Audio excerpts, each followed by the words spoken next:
Hi everyone, Hi everyone. and welcome to Darwin, Trump and the Trickster. Really hope you enjoy this one. It's very unusual and very different. We come at the phenomenon of Donald Trump and what's happening at the moment out in the world from a lot of new angles. Yes, yes indeed. And that ultimate regulating factor, the trickster that appears, it keeps appearing in everything we do. Um, so there we go. We hope you enjoy us Yeah, anyway. we hope you enjoy it, and we see you on this one and the next one. Take care, Yeah, everyone. take care. See you Bye now. soon. Right, hi everyone. So, just to be clear, this is not a political statement. It involves political agents, so it's unavoidable that politics will be there. But we regard that as a Freud-Adler-Jung equation phenomenon, and it doesn't reflect our politics at all. We're just making an observation on the way that things seem to be panning out, in fact, at an increasing rate. So some of the cards for today you guys will have seen before, and I won't harry on them. I'll move through them and I'll make reference to the fact that they're in previous videos. Some are new since last night. There's about 32, isn't it? Or a bit more, or maybe slightly more in total. But some of them are of such importance, we feel anyway, given what's happening in the world at the moment. And the fact, for example, that Jungians are virtually silent on this. They're making no statements at all, particularly in any kind of corporate way, about contemporary events. But those contemporary events we addressed a few years back in the terminal lucidity and rebirth series that we did on the previous channel that we had, and in the AI intuition and Plato as well. And it's been pretty solid with respect to that. The predictions that were made on the basis of that. But of course, there have been new things occurring as well. So when we go through this, we're looking at it from the perspective of psychodynamics or infodynamics. We're not looking at it in favor of anybody politically. It just happens to be that in the US anyway, Donald Trump and his immediate circle appear to be in charge of what's going on. So that's the position we're taking on that, and nothing else should be inferred beyond that. So the way that I intend to go through it is the same way we did last week. So I'll get the photo file up and I'll move through those. Paul and I will film an introduction later that we can add into that. But there's a couple more videos in the pipeline that will tail off from this one. We can't really compress everything into one. But we'll have a go at the topic of Darwin, Trump and the Trickster. So in that sense then, we're looking at the phenomenon of Darwin as a metaphorical process, shall we say, that represents all things that have a selective pressure, that chooses adaptation over anything else. Trump obviously, well, he does, doesn't he? He speaks for himself. And then beyond that, we have the phenomenon of the trickster. And as you know, we have a different interpretation of that than to the classical Jungians. And just on that particular point then, the classical Jungians find representations of the trickster as a phenomenon, a homeostatic regulatory phenomenon that reflect back to them their own state of development. That's my challenging statement to them. So when they find an adolescent or a childish, puerile fool, or a feriomorph, which is half human and half animal, then in other words, I'm suggesting that this reflects back to them their understanding of the phenomenon of homeostasis, which occupies that role. And when we reify that, when we collapse it into a representation, then we find stirring back at us that which we are conscious of rather than that which we are unconscious of, because that's one of the qualities of this regulatory function that we, for the sake of common clarity, we refer to as being the trickster. The reification process means that we essentially turn something into a representation, or we receive one ready formed, But once that representation takes and we accept it, then it operates internally within our individual lives, and it operates interpersonally all the way up to the level of culture. Now, Jungians would look at culture and history, comparative religion, and the like, all very valid places to look for evidence of the trickster collectively over time. Now, in that sense, then they can find evidence that apparently supports their position. But the problem with that is that they're accessing different levels of collective consciousness, even more than the unconscious, even more than the latent potential within the collective psyche to update itself. They're looking at fixed representations that have occurred in the past, and then they refer them to the present by referring also retrogressively to the past. And when they work with people, they tend to bring up these collective images from the past that show low levels of adaptation and understanding with respect to a conscious position of just what this trickster function really is.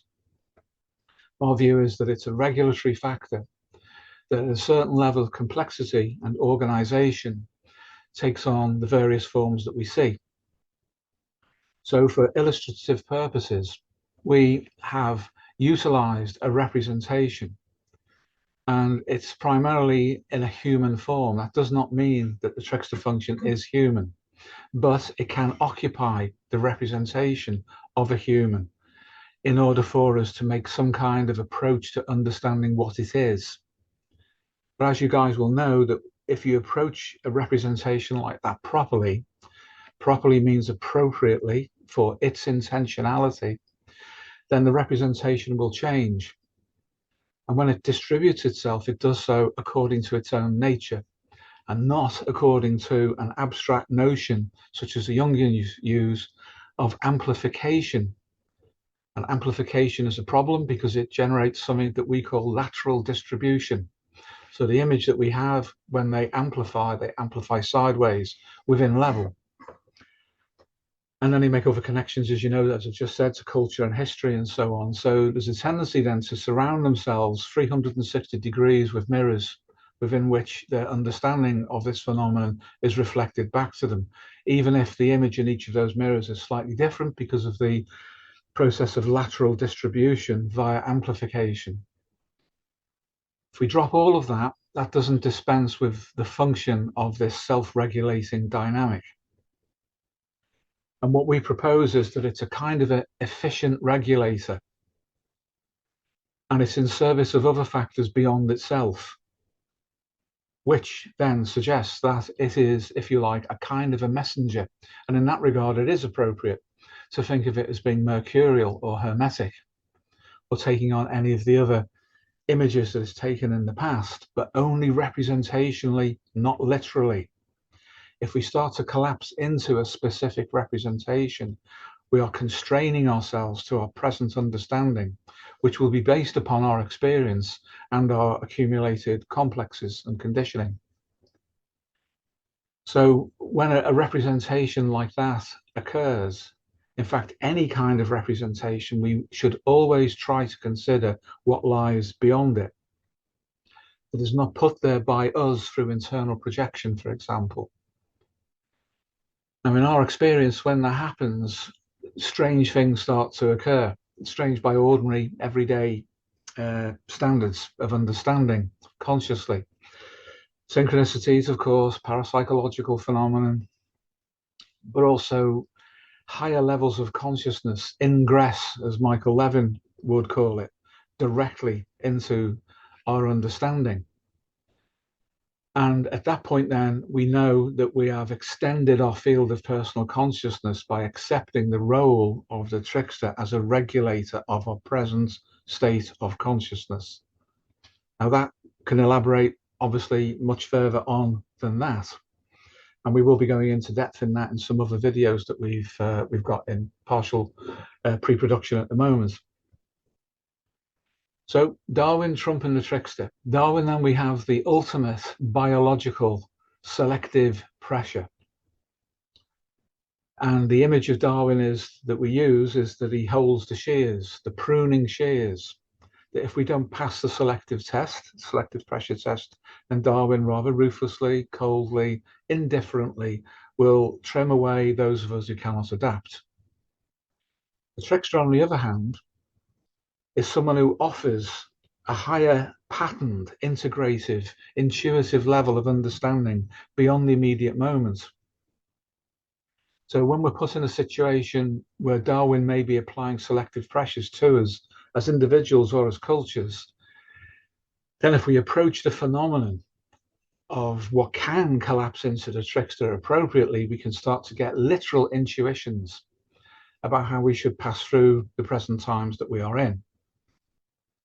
Now, someone like Trump is quite an extraordinary character, an extraordinary personality, bearing in mind that personality is the persona of character. So he's occupying a very powerful position and a very historical position right now. So he's going to be the focus of all sorts of intentionality, which will, in the background, at least initially, appear to be Darwinian, because different forces will be applying selective pressures on Trump to get their own outcome. The trickster, though, may actually choose to utilize a figure like Trump as a catalyst for change, but not a catalyst in the ordinary sense, because it's quite possible that Trump will be used up in this process. And a lot of it depends on how unconscious he is of himself. A degree of unconsciousness will protect him against the forces that are arrayed around him in his life. But it's relative. If he is conscious enough to fully understand what's going on right now, then that makes him pivotal in the history of our contemporary culture as we approach an inflection point and an opportunity of leverage for change. That change, as I say, is under Darwinian pressure. But the trickster is also there, and the trickster will be testing Trump, and will be testing Trump's personal level of understanding and the collective level of potential leverage he has over the history and the face of the world at the moment. So it all depends on how aware he is. If he's not aware, that actually might be a good thing, because then the regulatory forces will play out through him. So he will then become a man of personality, as Carl Jung understood it. Somebody who is actually a collective rather than an individual, a collective who represents a dynamic for change. Lots of people will interpret that negatively, people who hold a different view. That's always the case. It's always been the case in history whenever there's been a similar kind of inflection point.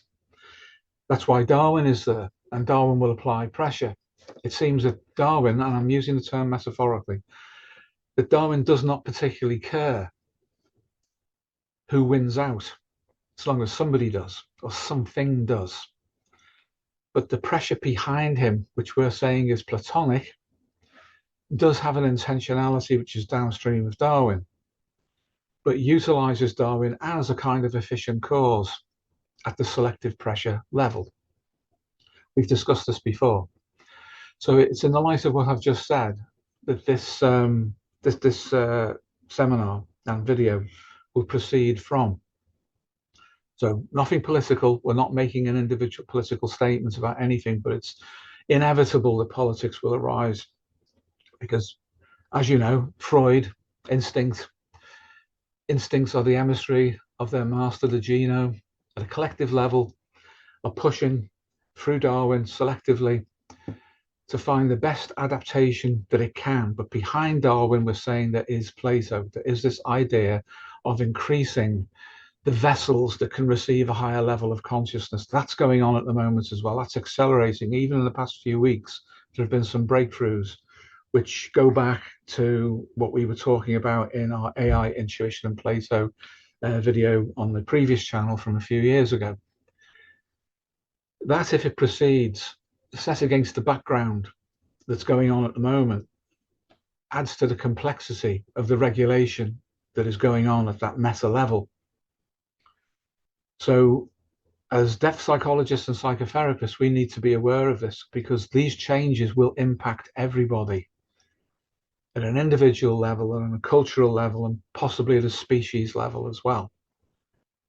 And the people that we work with and do our absolute best to help will suffer from it too, and maybe not consciously. Some will. There'll be definitely a shift in emphasis of some kinds of mental illness towards the representations that are active within the culture collectively at the moment. So this is important. It's important for us. It's important for the times in which we live, and how we adapt and adjust to these changes that will occur, whether we bother to take notice of them or not. One of the things I'll just say in finality on this part of the filming is that we've been speaking against fantasy, as you know, and we make a distinction between fantasy and imagination. Fantasy will be a refuge for a lot of people who are going into a kind of stasis and inability to interact with the times that they're going through. Given the technological, digital, AI, AGI environment that we're operating in now, fantasy will be a major leverage that will be used to apply Darwinian selective pressures against people. It will occur at all sorts of levels other than fantasy, but fantasy will be a great place to push people so that they do not engage with life or with their own human rights and human values. So imagination, we suggest, is different. Imagination is about understanding things at a level sufficient to allow us to engage with life, to become actors, to become agents, rather than simply victims of things that are otherwise outside of our control. So we have to be careful of fantasy. We have to be careful of people who promote fantasy as the solution to this present crisis of adaptation. We need to understand the metadynamics that are working beneath the surface.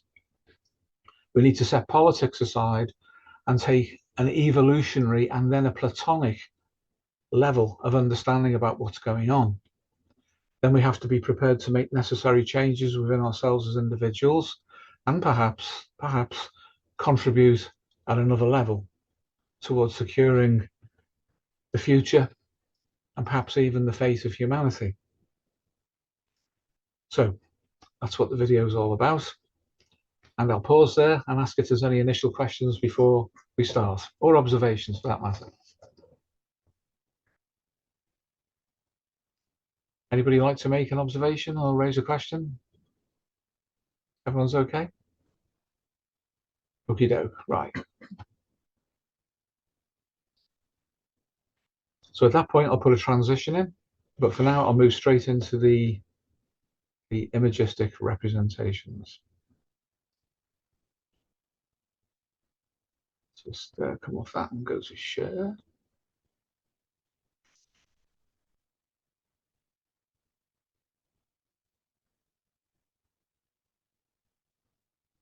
Okay, everyone, can everyone see this?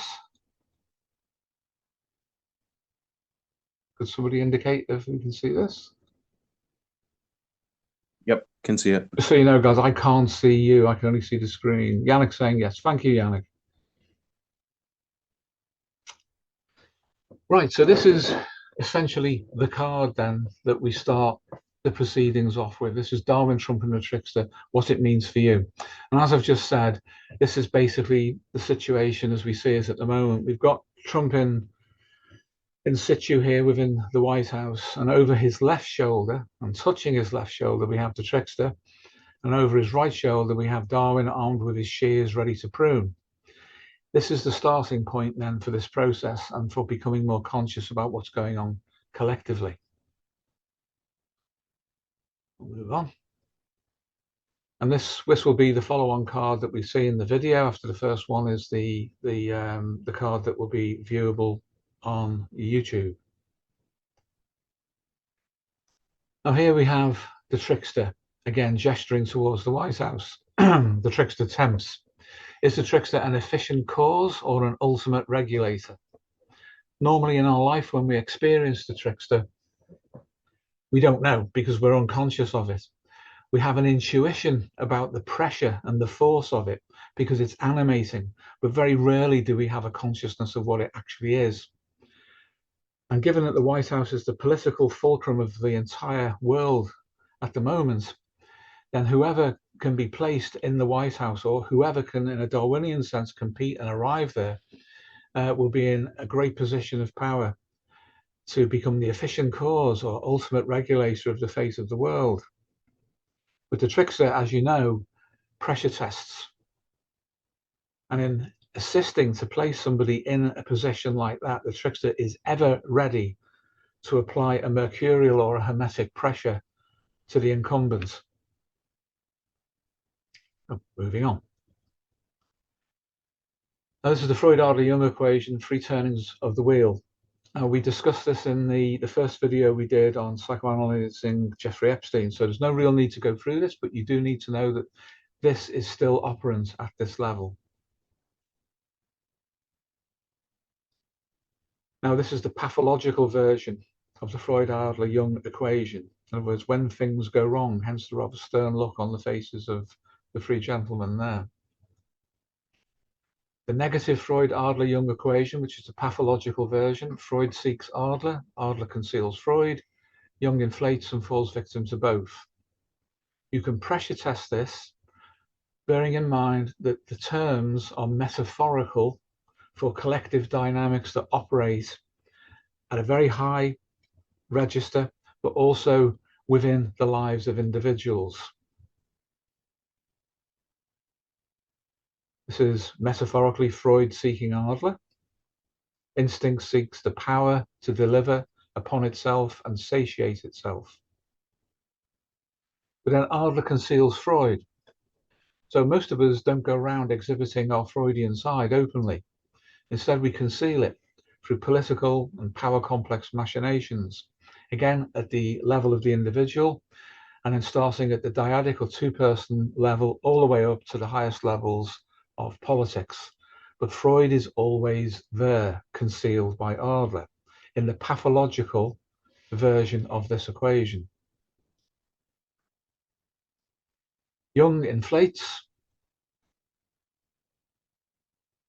and falls victim to both.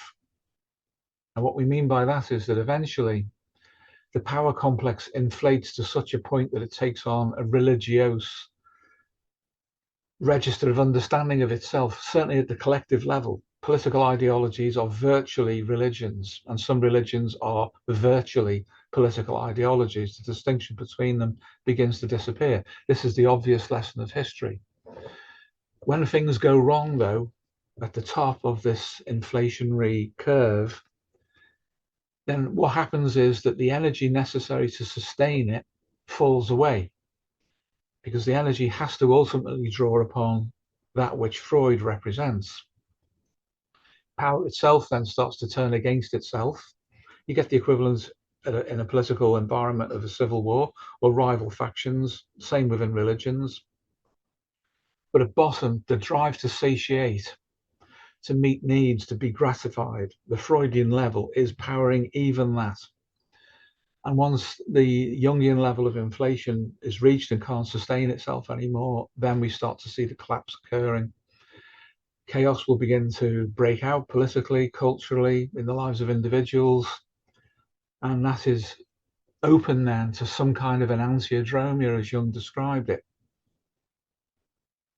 But we shall see, because if that does not happen, if there isn't a new movement towards another kind of stability, then there will be a complete collapse into a singularity.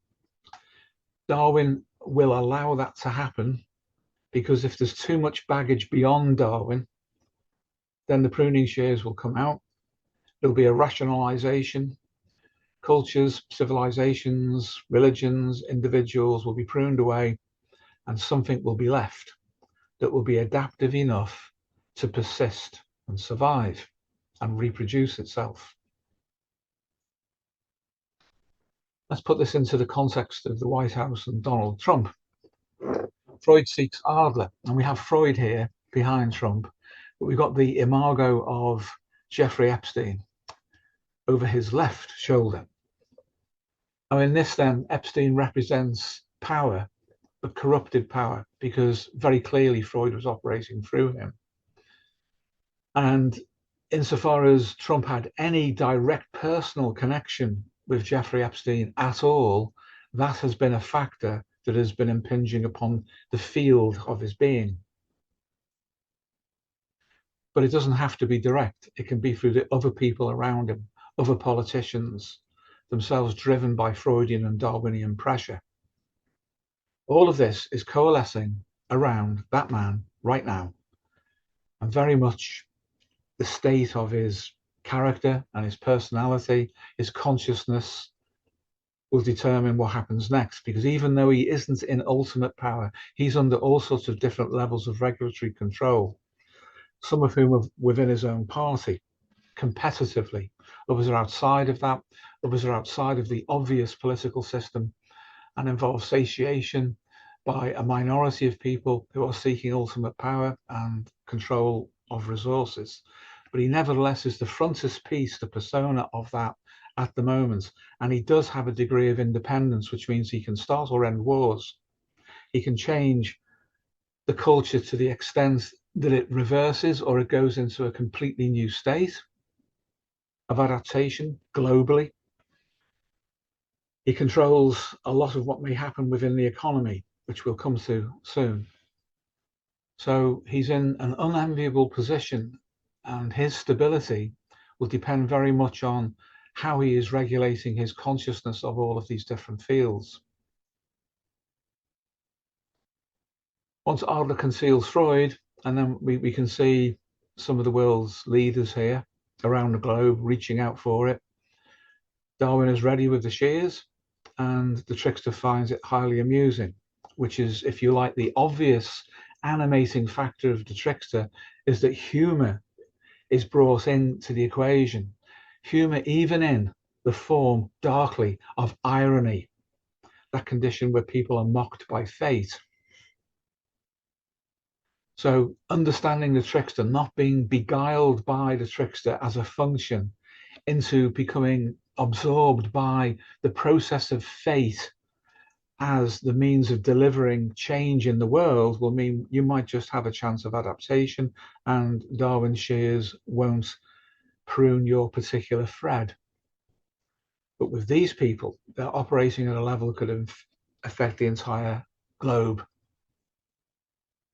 So what they seek to hold is already in suspension. And the trickster is acting here as an efficient means of delivering whichever resolution occurs through the individual and collective psyche, individual of the individual people concerned here, collectively at the level of the entire species. Adler conceals Freud. Here we have a temptation for Donald, WEF, Davos, and a number of world leaders, past and present there, who pretty much can be considered to be one unified representational field. If he goes along with those people, then he may not suffer attempts at deleting him. He already has, of course, and so far he's survived. But if he goes along with them, then even though at an Adlerian level, he may be opposed to them politically, so long as he doesn't disagree in his actions sufficiently, then the inflated negative Jungian level of inflation will mean they will actually translate politics and they'll get along at that level. But to all intents and purposes, they will appear to be in opposition to one another as far as the public are concerned. That puts the stress on the public more than it does on the politicians, certainly within democracies. The illusion of opposition, when secretly behind that, they may all be actually, as the Americans say, a uniparty, a globalist uniparty. It all depends on whether Jung has inflated through Donald Trump or not. So it's an Adlerian level, they're one unified field. Yes, because that's the political level, that's the power complex. They share that in common. Yeah. Thank you. But once Once the split occurs at the Jungian level, which we'll come to shortly in detail, that's when the problems will really start, because the old system will no longer be able to self-regulate. It will be challenged ultimately, and that means that the heat will drop out of supporting the inflated pseudo-Jungian, negative Jungian, religious level of inflation of these individual politicians. Politics is just at this level the efficient cause of the spiritual inflation, which itself is powered by instinct and directed by Darwin. Not knowing that means that you're vulnerable to it. As far as they're concerned, they're getting gratified. And the Jungian side of the inflation is simply the natural outcome for them of their own inflation. It all depends on the state of Donald W. Trump.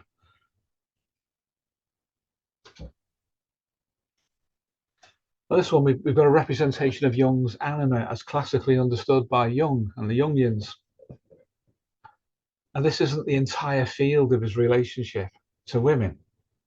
And let's make something quite clear here, that we're making a distinction, even though we use the term anima, from the way that the Jungians talk about it and the way that we talk about the relating function at a level that they would appreciate as being archetypal, and the relating system at a level that they would appreciate as being the level of the anima complex, the acquired characteristics and representations.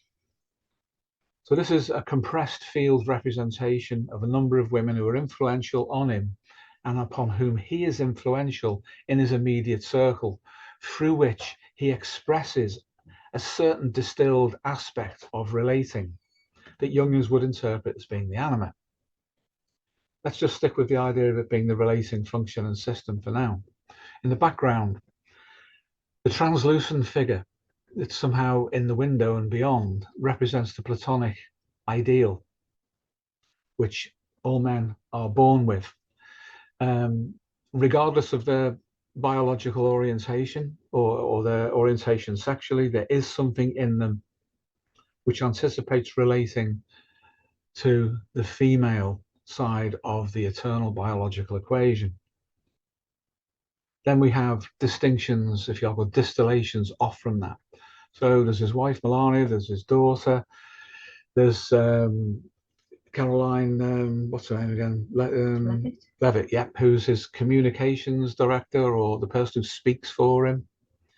And then we have that young lady, Sydney Sweeney, yeah, that's right, yeah, who represents a collective understanding in an idealized state for young Republicans in America, for the kind of girl that they should want, and is suggested that they can have by association with the anima field of Donald Trump.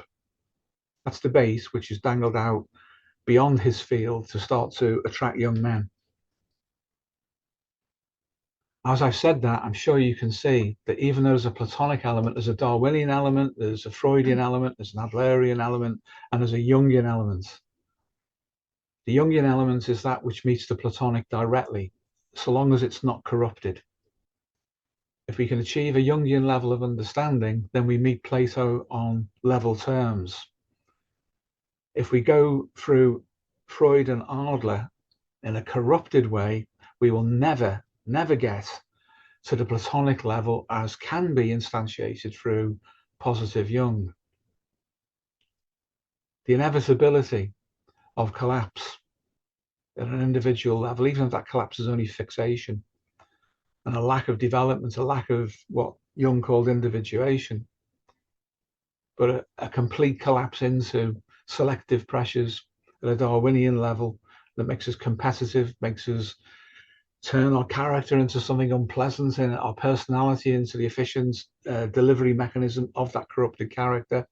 All of those things will happen and will be represented in the lives of people who cannot attain a level of consciousness that is differentiated sufficiently to be called individuation in a Jungian way.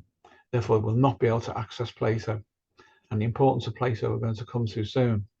So this is what Trump appears to relate through. he's attacked on it. He's attacked on the vulnerabilities of those representations as they appear to be. But who really does know the state of Donald Trump's anima?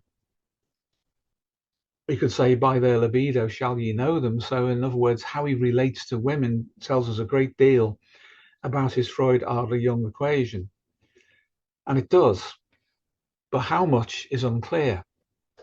And it's unclear because he operates so efficiently at the level of Freud and Adler that conceals his true, potentially, association to the Platonic. Now, his association to the Platonic may well come about or come to deliverance, if you like, or manifestation in a way that Jung would have called fate. But there's still a process to go through. And he's been an extraordinary, efficient cause for himself. How he's acquired wealth, maintained it. How he's acquired political power, maintained it. How he's survived assassination attempts, how he's survived political coups against him, and how he's interacted with the world. Some people superstitiously might infer from that there's something occult or evil which is directing him. And that might be the case. In order to know, we have to look at what's happening.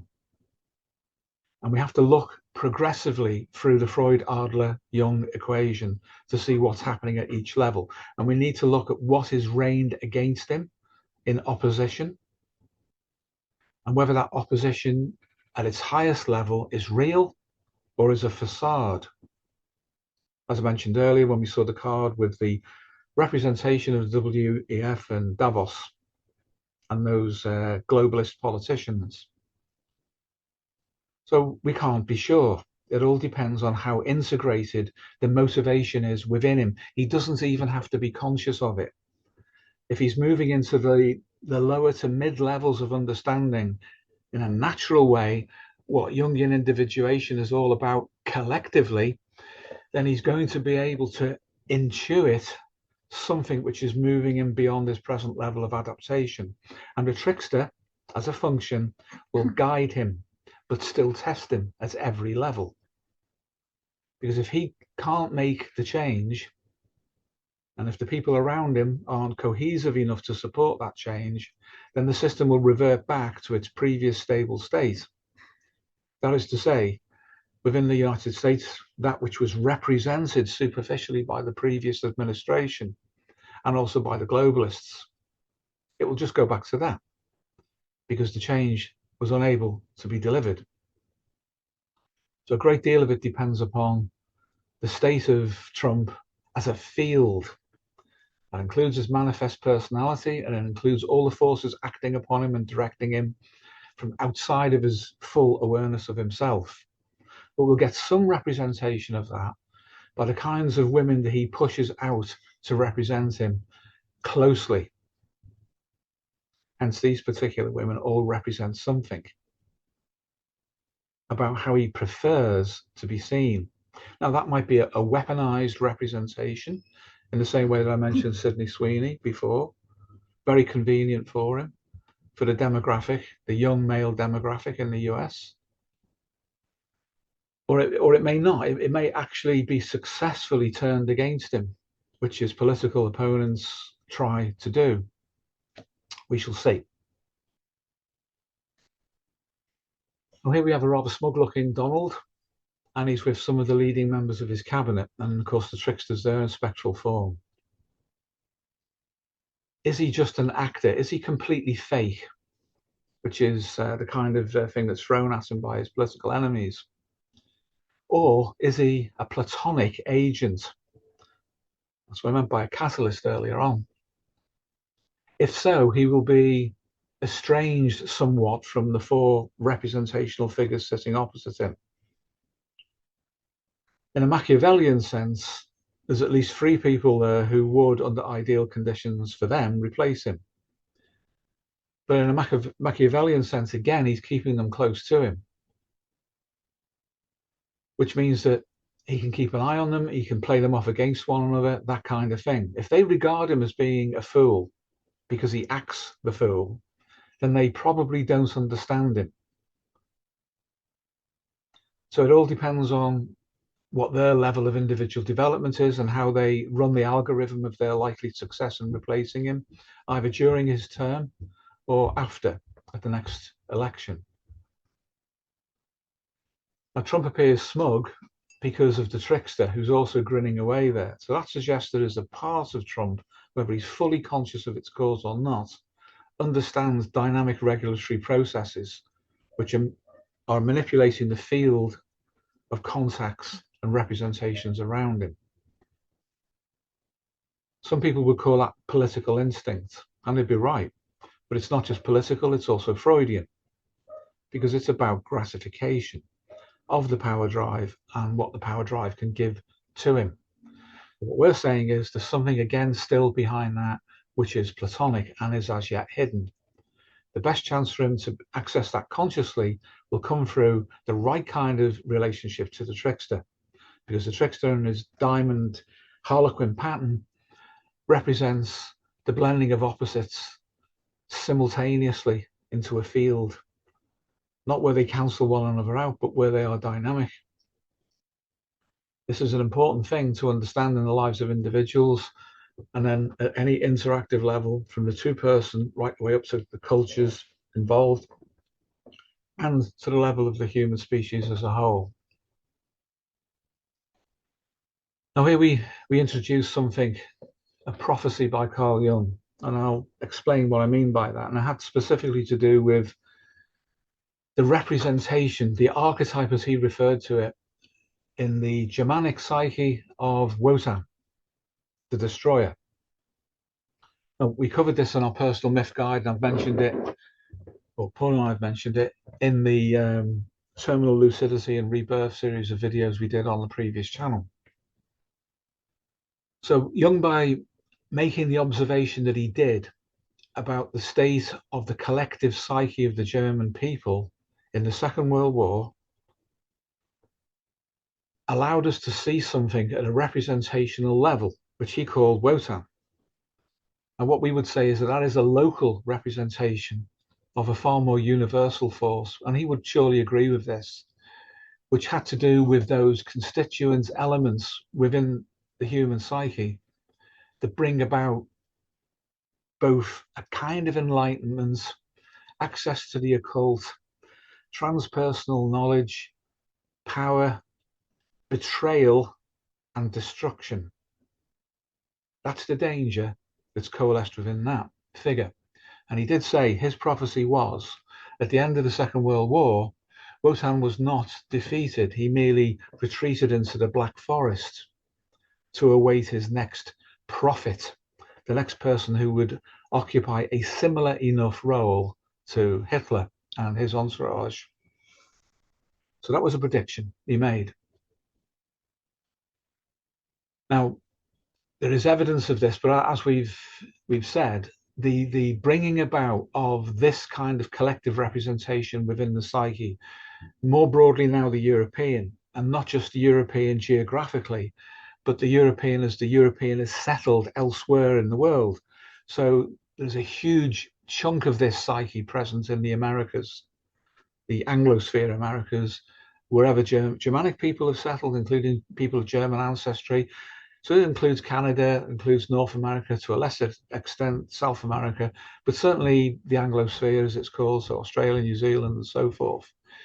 That it is latent, it is dormant within that psyche in the same way that Jung said that it was. Now, taking Jung's idea of self-regulation and homeostasis, though he didn't use the term homeostasis, he did use the term self-regulation. These factors will be triggered when something has gone too far the wrong way for some kind of dynamic balance. So the dominant political and cultural, Adlerian and Freudian level within that Western, predominantly Anglosphere cultural psyche had gone was towards the antithesis of this, but it still includes power. It still includes Freud. It's just differently configured. It divides into an opposite. Jung would predict that that would bring about this kind of thing, would in other words emerge in order to contradict it and to balance it.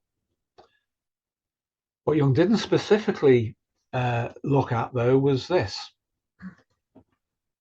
And Paul and I observed this beginning to happen in the late 80s, that the political drive within Europe, specifically, it took root there, even more than America initially, was a certain kind of woman who sought political power, who obviously sought gratification through political power in the same way all politicians do, but gradually they were morphing into something which would in effect mean that Jung's understanding of Wotan now wore a woman's face, and not necessarily an individual woman, but a collective of women who would become the warmongers, who would be pushing towards destruction and breaking down of things, whilst at the same time inflating within existing structures, over exaggerating and amplifying them, bringing about a catabolic collapse that itself would bring the likelihood of a dramatic reversal within culture to the fore. Now, historically, this has been through things like wars, for the obvious reasons. War is a Darwinian selective pressure, which means Freud and Adler are active. Insofar as Jung is present during war at all, it's an elevated representation into religion, and the elevation of politics itself into ideology, which is a pseudo or adjacent, if you like, in common parlance, to religion. But it still serves upstream of itself. In other words, it goes back to Adler, it goes back to Freud. It is a corruption of the transpersonal, of the transcendent. But each of these women, in their own way, and there are many, many more, have contributed to a situation within Europe now which could trigger a global nuclear catastrophe. And they know it. They can't not know it, but they're still doing it. Not so much Angela Merkel, because she performed her catabolic role and she stepped aside for her acolyte, van der Leyen, to replace her, groomed for that role. The American lady on the right is someone who has been involved in this in the background quite openly for a long time, and in manipulating politics and destructive tendencies in Eastern Europe towards Russia very, very aggressively, to the extent where she actually said, in defiance, if you like, of Merkel, "Fuck Europe." Yes, at that level, at the level of expressing politics, but at the ideological level, at the level of inflated Jung, there is no difference between these three women and all of the other women who are occupying states of power or positions of power at the moment within the European states, and who are aggressively driving things towards destruction. This is not to be misogynist in any sense at all, because these are only a handful of women. They don't represent the collective feminine or the female psyche at all. They represent an aspect of it which is corrupted, in the sense that their Freudian needs for gratification have taken on an exaggerated Adlerian level and then moved on into the inflated and corrupted Jungian level. So if they get away with it, then there will be something utterly unthinkable for everyone. And it's interesting that Trump, amongst other things, is beginning to act against the collective European hegemony over politics and over moving things towards catastrophe. He's playing with fire. He is an incendiary. He likes to go around the world lighting fires, big and small. He distracts people all over the place, but he's gradually eroding this core cabal within Europe that has been pushing all sorts of negative and catabolic ideologies, even up to the extreme of nuclear war and collapse of the planet. Now, if we contrast that with with Trump's anima from the earlier slide, you can see a very different kind of woman on the surface. And it's all about the image, the representation of what is beneath that. So there are different aspects of the feminine, but even if we just bring those images of Trump's anima into comparison with these three representations, that still does not describe the feminine as a complete understanding, either by men or by women themselves. They're just different aspects of that configuration. So this is something which is important, and it wasn't predicted by Jung. He seemed to think that the new age, the age of Aquarius, will be very positive, and the positive feminine will be elevated. And that was picked up in the 60s by the hippie movement, the counterculture. Paul and I remember it personally. We were within that environment as that moved on and into the 70s. But it didn't happen, did it? The positive feminine didn't come through. Make love, not war, is now make hate, make war. So Jung understood the times within which he lived, but he didn't see too far beyond his personal horizon. He passed away before the counterculture movement took off. He didn't see it, didn't predict it properly at all. But he was probably right about Wotan, about that destructive force. Even so, he didn't see that perhaps it would wear multiple faces, and that many of them would be that of the collective feminine in a negative way. So, moving on. This hubris, which is a kind of cognitive fantasy of itself about technology, about that solving everything and providing limitless personal gain. This is something that young men and men moving into middle age are very much up against. And it's that they can be corrupted through or misdirected by. And that misdirection, once it settles into Freudian gratification and Adlerian power drive, will produce the kind of things you can see in the background there. The elevation of cognition, the intellect, eugenics, money, women for men, high IQ, and then any kind of car you want to have or anything that's material that represents itself in that way. These people become, where they are efficient, causes to help to bring about the direction that we've been going in up to this point. Where they're not that efficient, where they're not that effective, then they are just fantasists, and they collapse into stasis and just simply fantasize about what their instincts tell them they need for gratification and for power. So in that sense, then, they're problematical to culture and they're problematical to themselves individually. We have to realize that this is happening and it's running out of control, because the tech giants, the people who are running that at the moment, and are moving towards quantum computing at its extreme level. There's already signs now from Google on the 9th of February this year. Apparently they achieved a breakthrough with respect to quantum computing.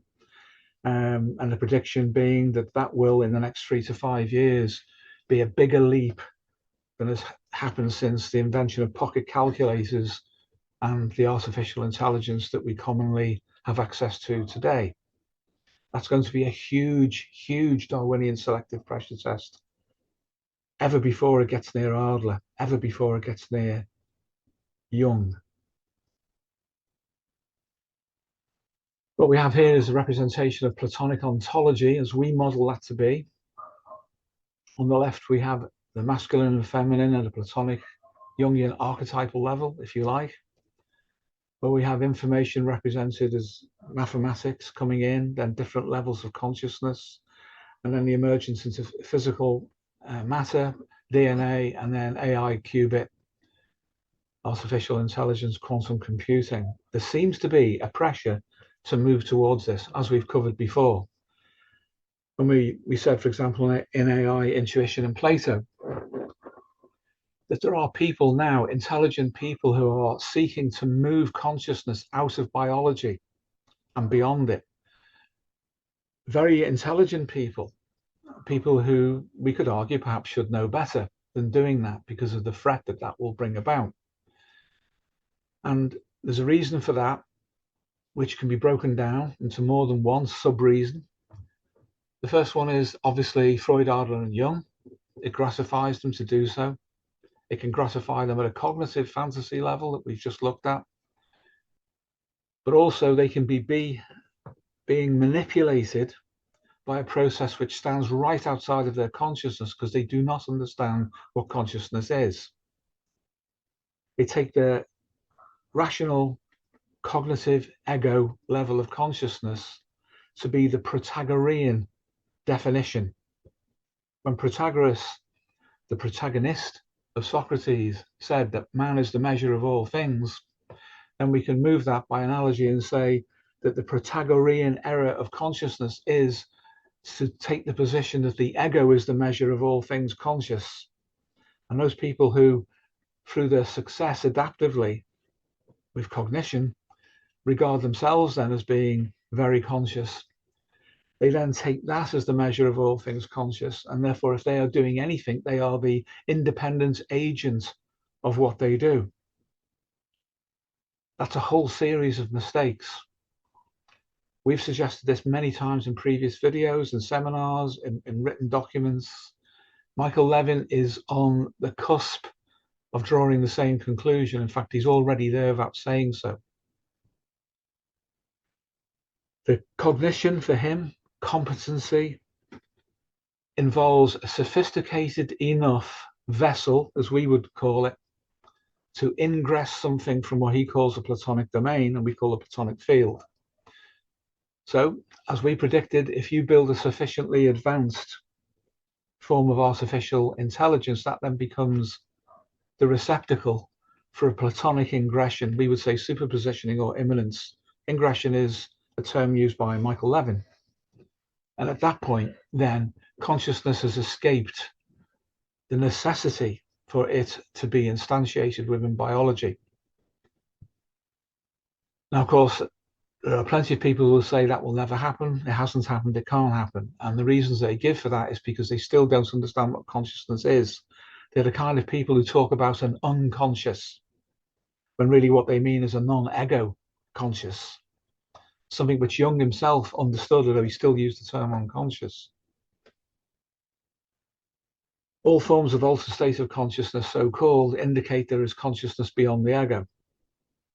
All forms of somaticization and superpositioning of stress, psychological and psychosocial, into informational representation outside of the psyche, outside of the ego, into the environment or into the body, which shows an autonomy of organized function and representation, immediately tells us consciousness is not the human ego. The human ego is not the place to define it. It is not the standard to hold it against. When we understand then that there is a progression in consciousness which has its own pressure, and Michael Levin again talks about positive pressure from the Platonic domain. We've always talked about Platonic pressure from the Platonic field. It's the same thing, seen independently by both of us from different perspectives, but it's the same kind of understanding of what's going on. Consciousness itself wants to instantiate and to develop and to move itself onward. And human beings become, intelligent human beings become the unwitting agents for this, because their Freud-Adler-Jung equation leading up to the hubris, the inflation of the self-reference ego towards a Jungian ideal of dogma and of elevated intellect and so on, means that they're missing the point that they are being directed to generate this movement out of biology and into another state, which itself will predictably evolve beyond even that. So the kind of consciousness that is being driven from the Platonic field ontologically will eventually escape even AI into another form of representation. That appears to be the logical ontology of it, insofar as where it's come from, how it is differentiated in our times, within human beings, within other animals, and as Michael Levin has demonstrated, right down to the lowest levels of biology, and he says beyond. So this is what we're up against. This is where the selective pressure is operating. This is what the trickster, as a reified representation, is asking of human beings. Do you understand what is going on? Are you simply going to allow yourselves to be directed by a force which at the Darwinian level will prune you away? Or can you do something about that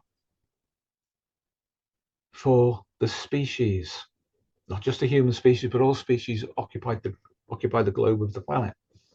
But this is a Platonic ontology, Platonic pressure, positive pressure, as I say, as Michael chooses to call it. Moving on then, Jungian typology, Platonic field infodynamics. On the right, we've got the usual ways that Jung and his followers have understood these metaqualia of consciousness, which we have over on the left in Latin rather than Greek. Apologies to Plato, but we've got mathematical formulae, and we've got Platonic solids being represented there with Plato's hand extended to show that Plato delivers information into consciousness at those levels. They are then received through what Jung intuited for him to be cognitive functions as they're interpreted now, personality types and functions. We say that they are ontological and phylogenetic representational states that map on to our evolution and to a primary level of informational representation. So this is something in the background, and we'll be going into this in depth in future videos. This is about the ancestral psyche and its superpositioning. We have this. This has been gifted to us. The man and his dog, the wolf and the paleo-human. Very little difference at a deep structure level. Shared minds through the ancestral psyche. How can we use this to counteract what's happening at the moment? Is it even possible? We would suggest that it is, and we'll come to that shortly. Well, in this, we've given the representation potentially for Plato to reach out via the representation of the unconscious, the left-hand side of Donald Trump whilst he's in his position of power in the White House, and the intuition that comes from Plato himself to say that all knowledge is remembering. The route to that is through the ancestral psyche, as we've just shown. But it doesn't stop there. It goes deeper beyond that, and it goes into the transpersonal. The intentionality of the ontology or the progression of the entire thing, if that can be grasped intuitively, then it will ingress, as Michael Levin calls it. We would say superposition, become manifest or immanent within the psyche of a lot of people, perhaps a few, in different ways.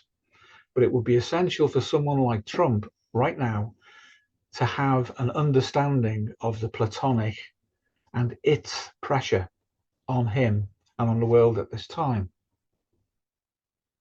That's his way out of collapsing into his own power drive, his own gratification, and stopping there. Because if he does, the trickster will deal with it. Right, here we have a representation of the world, and these are two things which suggest that Donald Trump may actually have his finger on the Platonic pulse. On the right, we have the National Security Strategy of the United States of America, November 2025. And on the left, we have the Financial Security Oversight Council, their 2025 annual report. Both of those documents suggest the direction that Trump is going to go in, which will bring him into collision with the globalists. This is difficult for the globalists to accept. This is contrary to them. This is within the field of Trump and the field of those people who are being influenced by him in such a way as to be conscious of the entire field of regulation that's going on. You guys in the States, you will understand this, and you'll have access to the documents. You can get them on the internet. So Plato seeks Darwin. Indeed, Darwin becomes the efficient cause of Plato at the level of biology, but also before that, because metaphorically Darwin will represent anything that involves the possibility of one factor becoming selected for over another. This can be at the level of physics. It can be at the level of the laws of nature as they distribute out. Darwin's already present in proto form. By the time we get to biology, he's well ingrained, part of the fabric of the unfolding universe. But it's Plato who utilizes Darwin. This is metaphor, remember.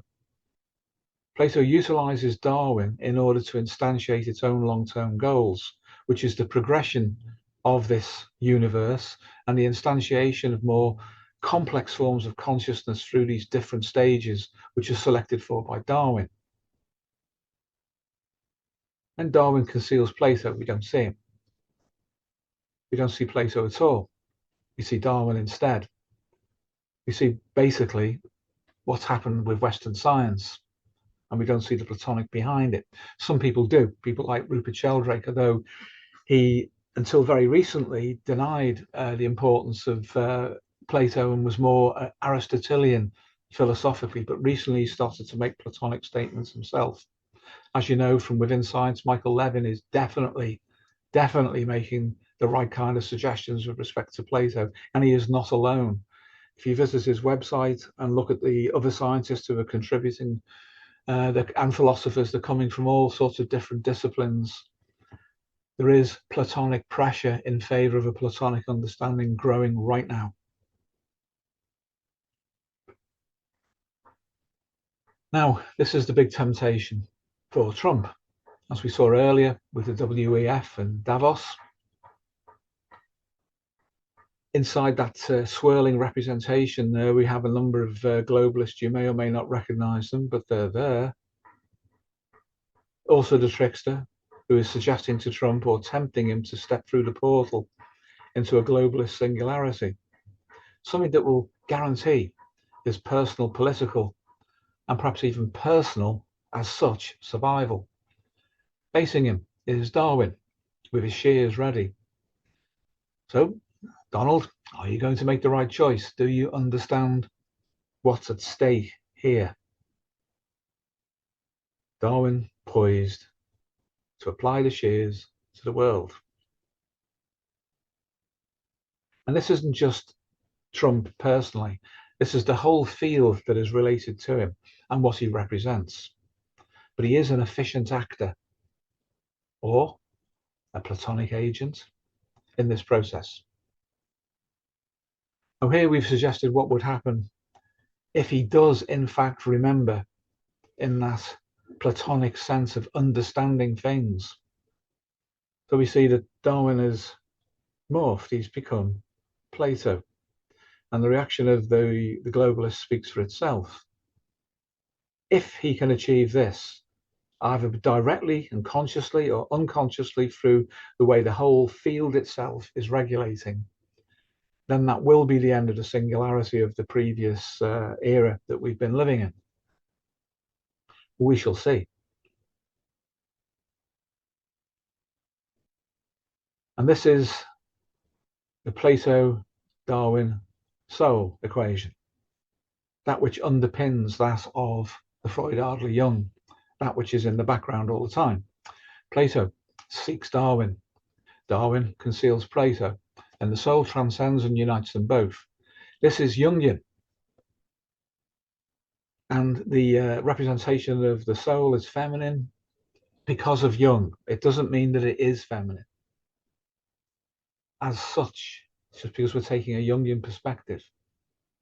The important thing is, what does soul mean? Soul is psyche, psyche is soul. Rupert Sheldrake has said so himself from within his own perspective. This is where mind can go. The mind, the psyche, and the soul. If Plato and Darwin can be brought into relationship to one another such that this kind of ascendancy of consciousness, which is equitable, which doesn't allow Darwin to function only to apply shears to prune things away, but finds a point of settlement through which the Platonic can instantiate and remain safely within biology, then we've achieved collectively an approximation to Jung's goal of individuation. Is this possible? So this will be the positive Freud-Adler-Jung equation. Freud seeks Adler, Adler conceals Freud. Jung individuates, uniting Plato and Darwin as the soul. So there's no inflation. There's only the appropriate level for Jung, and it can self-sustain itself because it's in homeostatic equilibrium ontologically. At that point, then you'll get something akin to this. Both Freud and Adler will gesture the individual directly or metaphorically, symbolically, to approach the correct level of Jung. The same gesture can be made towards a culture, and this gesturing can be unconscious. It can remain in a Platonic state, but delivered through intuition, meta-intuition in particular, because meta-intuition is that form of consciousness of field-based information, which is transcendent and transpersonal. But then there's this, the scale invariant efficient cause. What do we do about the trickster? The trickster is that process, albeit reified symbolically and representationally here, that will go beyond Darwin while using Darwin to pressure test all of us. But whereas Darwin can only receive and ultimately be conjoined with Plato, the trickster represents that which has come directly from Plato and projected into the ontology of the world, the ontology of individual psychology, in order to regulate it at every single step and refer back, if necessary, either to Darwin or to Plato. And ultimately, if we work it right, on towards the synthesis that Jung recognized as being individuation.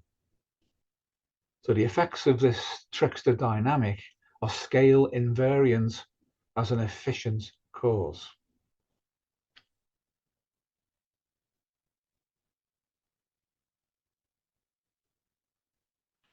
Okay, everyone, that's a run through the cards. We've been going for an hour and a quarter, so I'll stop there. Sorry if that was heavy, guys. There's a lot to get through, wasn't there?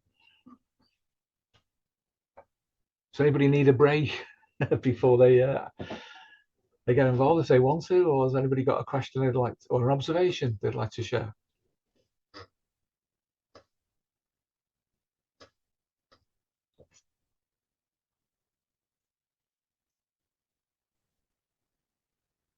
Go ahead, Bob. I can see you warming up there. Well, I'm just waiting to see if somebody's going to jump in. Not quite guessing you. This was got you now. Yeah, got you now.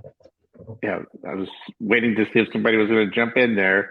It is a lot. However, there's a lot of things that were cleared up with this continuous overlay that you just did. Very helpful. I was trying to take notes, but and then some things the answer would come forthwith with a little further down the road, but just some of the ways, and you may have said these things this way before, I don't know, but today in this context, it was, helpful.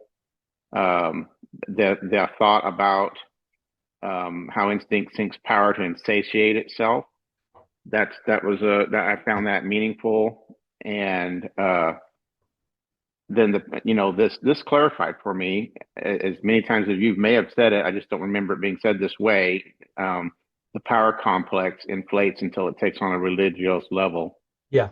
And at the top of the inflationary curve, the energy fades away when it can sustain itself. And so that really brought clarity for me about inflation.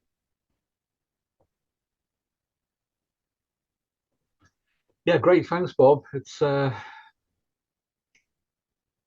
of those things, is that we all experience this all of the time, either individually or through the culture. It's going on all the time. We can't be in an integrated way conscious of everything in its fullest sense. We need some kind of a model that we can refer to as a pressure testing vehicle, but at the same time is updated by that pressure testing. And we need to understand the differences between reifying things like the trickster in whatever form and what is actually represented by it at a fundamental level. And working in your environment as a trainer, as you do, you will be exposed to these dynamics continually. Therapists will be and are exposed to them all the time within the individual life of a person, which is always never individual alone. It's superposition with all sorts of other influences. And as we said all along, it's the field of a human being when we work as a therapist we have to connect with, and that extends beyond the individual. There is an horizon, a functional horizon, beyond which the extent of any individual is diluted, so it's no longer personal. Nothing interacts with it directly, and it cannot interact directly beyond that horizon point. But there's a great deal of bandwidth in a field sense that's going on all the time there. The fundamentals of evolution are important as represented by Darwin, and the progression ontologically of the form of matter out from pure information into mathematics at one level, and then beyond that into higher and higher levels of complexity, and then we see things ingressing. Michael Levin has definitely demonstrated this, that the more complicated you make something, the wider the bandwidth of potential ingression of things which could not be directly predicted from the state of a system before it was modified or something was added to make it different. And this is what we mean by building the vessel. We've always said that.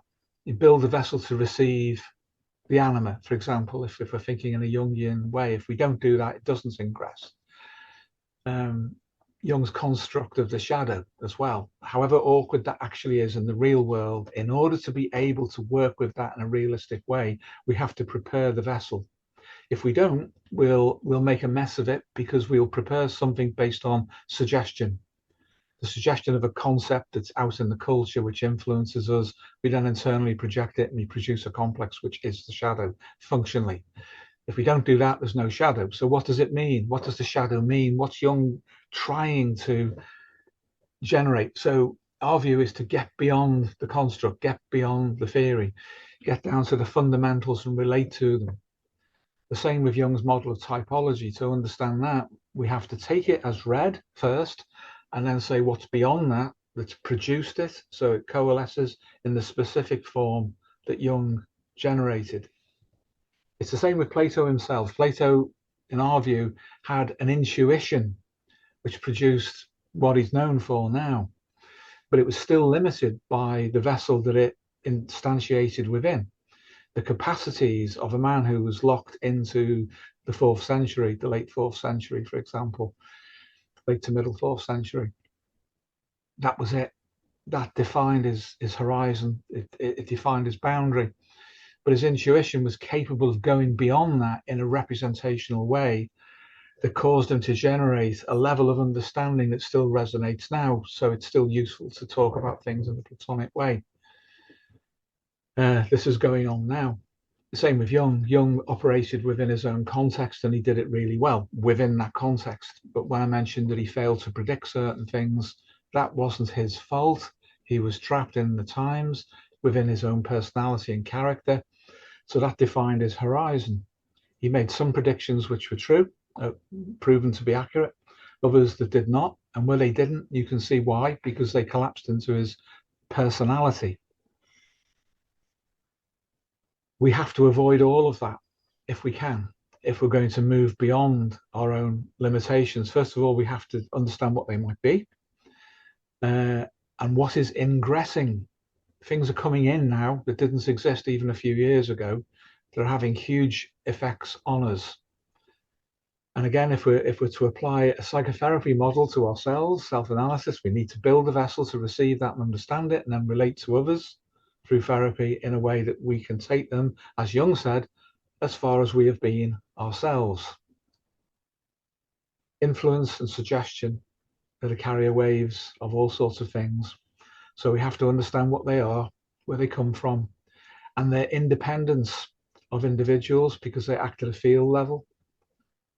And again, that's an extension of consciousness, which many people working with AI now are just not aware of. They don't understand it. They're being propelled by it.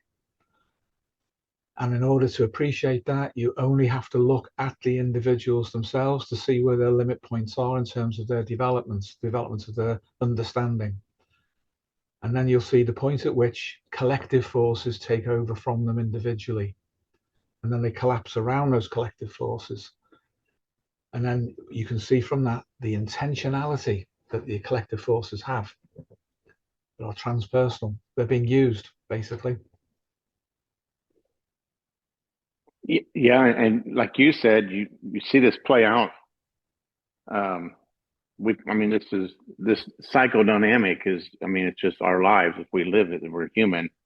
And I saw yesterday an interaction where one person made a verbal slip that would have had a sexual connotation, inappropriate. But it was because an internet meme they had seen, and they changed the title of something inadvertently because they were very similar. And that slip, then another person playing the trickster function jumped on that and made it so big, inflated it so that it became a wounding mechanism, that the initial verbal slip that would have been passed over as understandable became a wounding mechanism. And such that then I question, the trickster almost seemed to be self-serving in that it's like, could there have been some correction potential here off the verbal slip? Maybe. But the person that was playing the function as a trickster was insatiable, and to I think that their instincts were so misaligned that rather than serving as a function within the group dynamic, was their instincts are pathological. I'm surmising their instincts are so pathological that they're in some sense making up for. But it became pretty damaging. And so then it's like, who's the trickster serving in this case, right? And trying to, initially I thought, okay, there was a corrective action there, but then it became something else. So tracking who's the trickster really serving, it can be complex. Yeah. Yes, it can. And the way that we've dealt with that in the past is to look at the scale invariant elements. So we can have a kind of a Russian doll trickster effect where at a manifest level in a given situation, we see something, but then there's also a secondary or a tertiary level and beyond that's going on, that's regulating people more broadly, as well as individually and interpersonally. So we get the field nature of regulation then coming through the trickster at that stage. But there's also a challenge to the person who occupies the apparent role of the trickster, because if they identify with that, they get regulated as well at a certain point, which is something we've covered before. It happens a lot with comedians. Yeah. So when you said they get regulated, so then, it was so much that I'm like, this is a character issue. This is very revealing of a deep character issue with the trickster person and the person playing the role of trickster. And then my instinctive pressure, I didn't succumb to it. But again, it's my instinctive pressure. It's like, well, you need to be eradicated from the social circle because you're dangerous. You're a harmful person. And at the root of it, as I worked through it, it took me a little bit to work through what I was actually seeing was a root of jealousy, which jealousy is murder and covetousness, and so it's like, oh, okay, there's this destructive drive is what's happening here, is where's that powered by. But yeah, so it takes a little bit to work through that. But yeah, we see it play out right in front of you. It's nice to have the overlay. Yeah, thanks, Bob. It does work. it does work, and it gives a different angle on things, so we don't collapse into a particular lens to understand it that makes sense within level, but it doesn't move outside of that level. We need something that can pick a resolution and then try different ones and connect them as a field. Then the field opens out and we have a better understanding of the situation on the basis of that. I mean, sometimes obviously collapse into resolution is important, we have to do it. But those who habitually collapse into a kind of resolution are the ones that get stuck. And that habit, which it starts to become, eventually becomes a complex because it excludes contradictions or improvements to itself. It just collapses into it. You get that in various forms of neurosis. OCD is the obvious one, where the ruminant thoughts, cognitive loop, they exclude any contradiction to them. They feel a contradiction trying to come through, but they won't allow it through. And the error amplifies in response to the anxiety that they feel. So the ritual then is a kind of fantasy which is failing to correct for the pressure.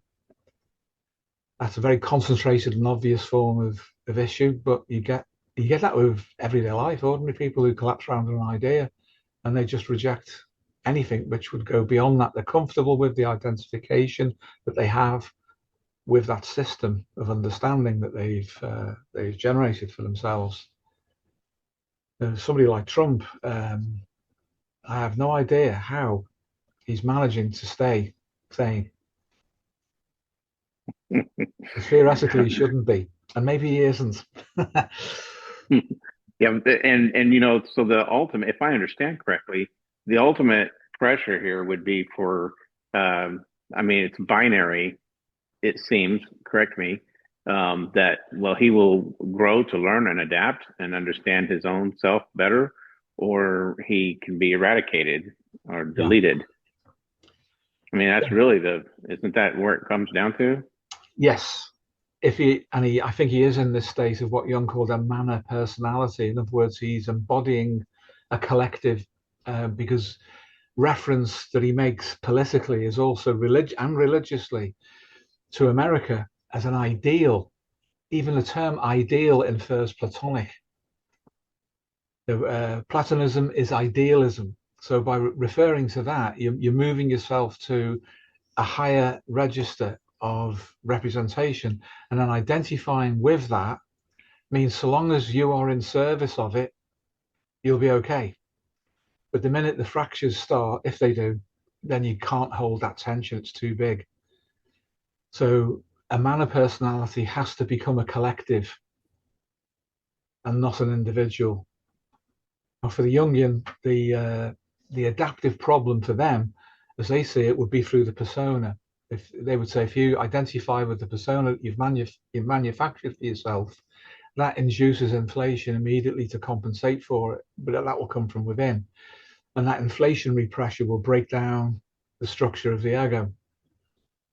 And that can lead to psychosis. This is like your classical Jungian model of things.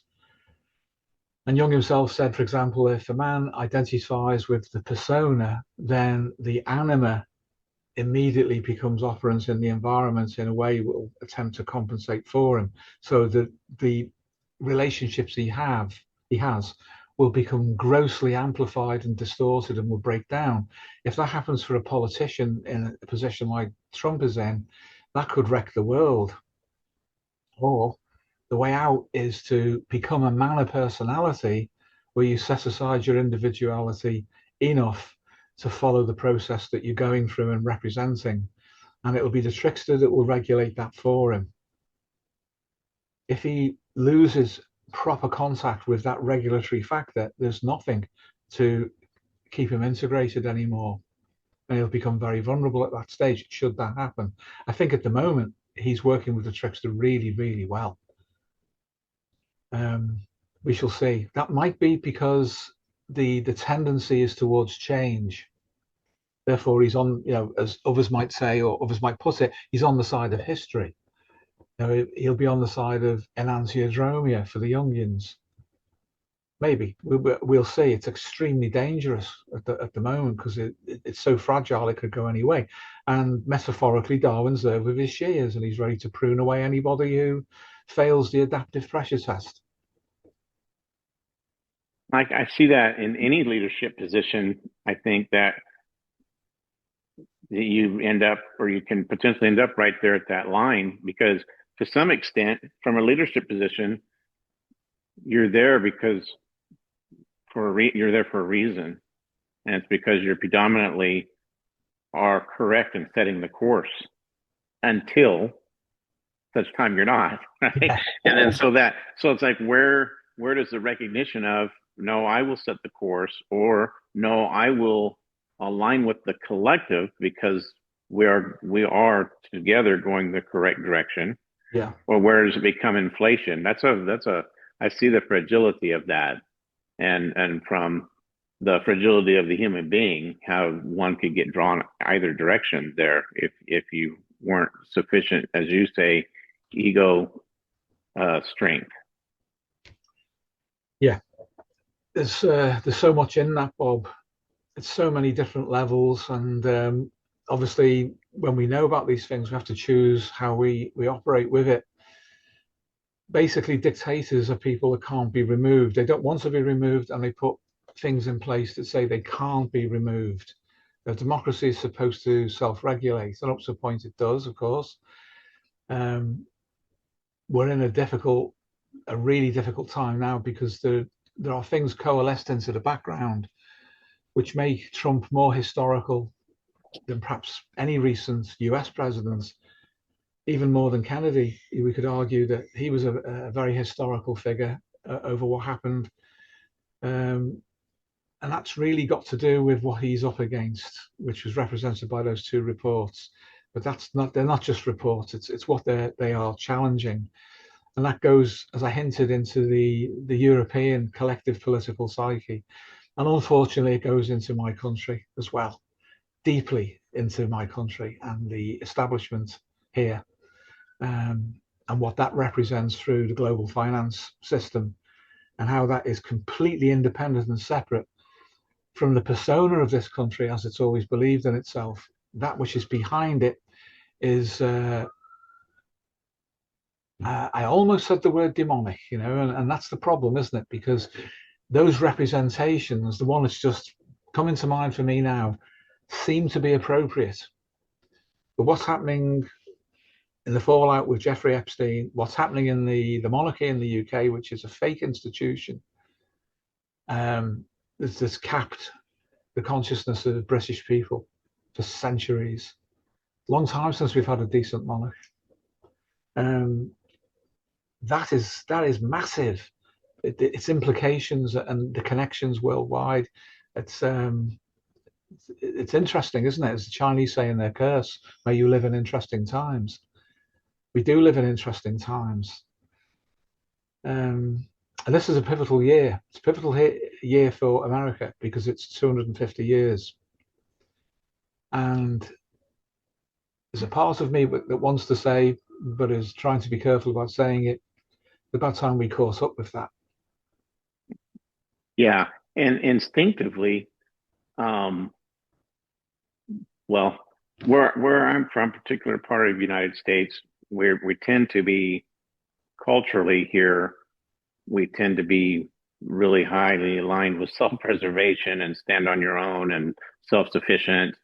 But my instinct of pressure for a number of years now, recognizing that that's in the roots, but really my instinctive pressure for potential collapse and issues at a larger scale. And that is a theme if you just go about your day. In the collective, I see that. And then if you look across the internet, you see that that's a thematic. I mean, I think everybody at some level is aware of that. And the pivotal point that we're approaching. I think we were, I feared our collapse at this last election. I think if it had gone the other direction, I think we were really in peril there at a lot of levels. Something you'd said that is more clear now than an hour ago when you said it. But nevertheless, I would welcome any insight here or further explication. Religious inflation powered by instinct. Yeah. And so I thought, and my initial was like, all right, instinct powering inflation, but maybe so. Is it more than maybe just the instinct for the power complex? Isn't that what Jung called it? Or maybe would you elaborate on that just for clarity? Yeah. We work, don't we, Paul, with a lot of people of faith, religious faith. And as you know, Bob, and I think everybody here knows, we never contradict a faith or a religious belief, because it's not our place to at one level. And on the other hand, it's pointless trying to, because you'll just generate problems of resistance, transference, and so forth. So religion then, when it becomes the vessel for the delivery of power, which itself is a vessel for the delivery of gratification, of negative instincts, ultimately, none of that is genuine. A genuine religion in a transpersonal sense is something completely different from that. And it's the negative side that's powered by negative instincts. But I would say that positive instinct also powers the expression of religion collectively, because decent people who follow a path of faith are still decent people. They don't change because of the faith. They might struggle because of it. They might feel compressed by it in some sense, or whatever the faith may be. But the issue of character is hugely important. So how often in history has religion been presented as the rationale ultimately for mass murder, the acquisition of wealth, that kind of thing, all the time? But people who hold a faith in a simple way are different. They have more of a direct intuition about what it is and what it's supposed to mean. But inevitably, it seems that as politics becomes appropriated by people of a certain character, shall we say, it takes on a religiose, that is to say, religious-like, but not really religion at all, qualia. Well, that's why we talk about pathological Jung, because it gets away from those surface or differences or distinctions between individual religions, to basically say what happens when religion or the power complex essentially becomes corrupted and then turns into pathological Jung. So when you said before about you were reluctant to use the word demonic, for example, within the context of pathological Jung, it's not at odds with that, unfortunately. No, it's not. It fits within the field of our understanding of what corrupted or pathological Jung means.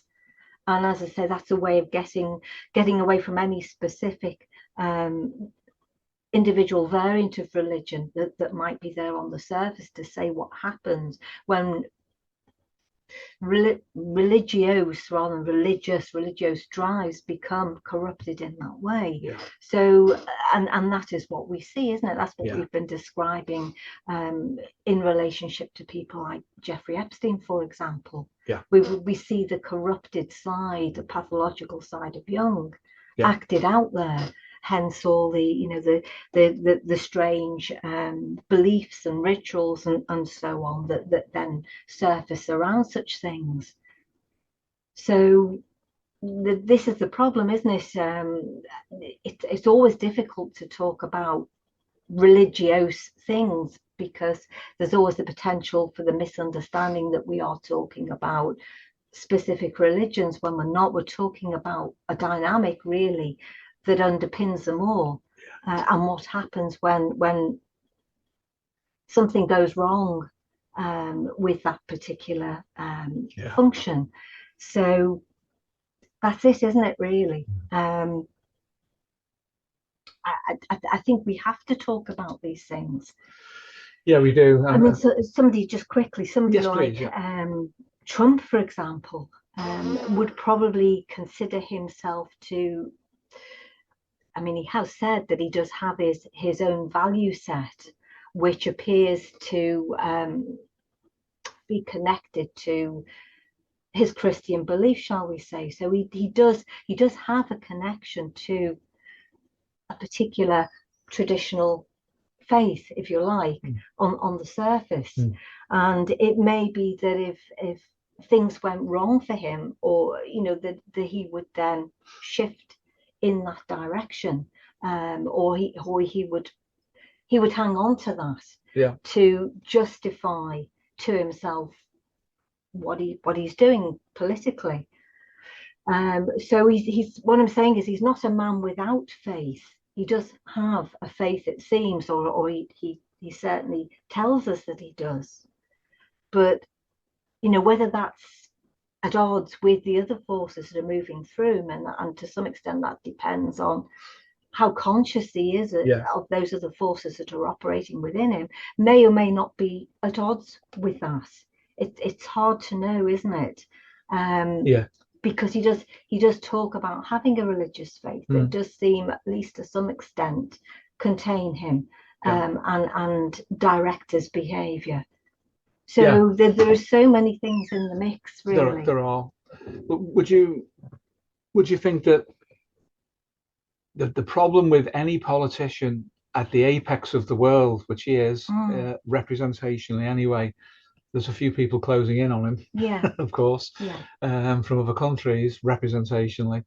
But the problem with that is that necessarily whatever religious faith he's got, if it's real, is going to be corrupted.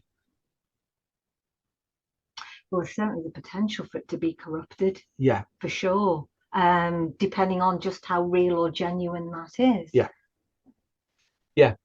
And even if it is real or genuine, it will refer to itself. So its own, that is to say, the belief as a system will contain within it its own explanation for everything. Yes, it will.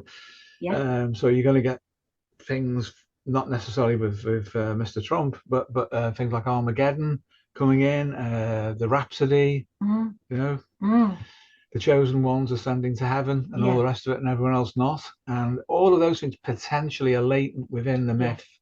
And I call it a myth in a Jungian way of calling it a myth, not denigrating it as a myth, but as a lived understanding of the relationship to the world. And if he really does have that belief, then you can make a prediction about what will happen to him and what he'll do to the world. Yeah.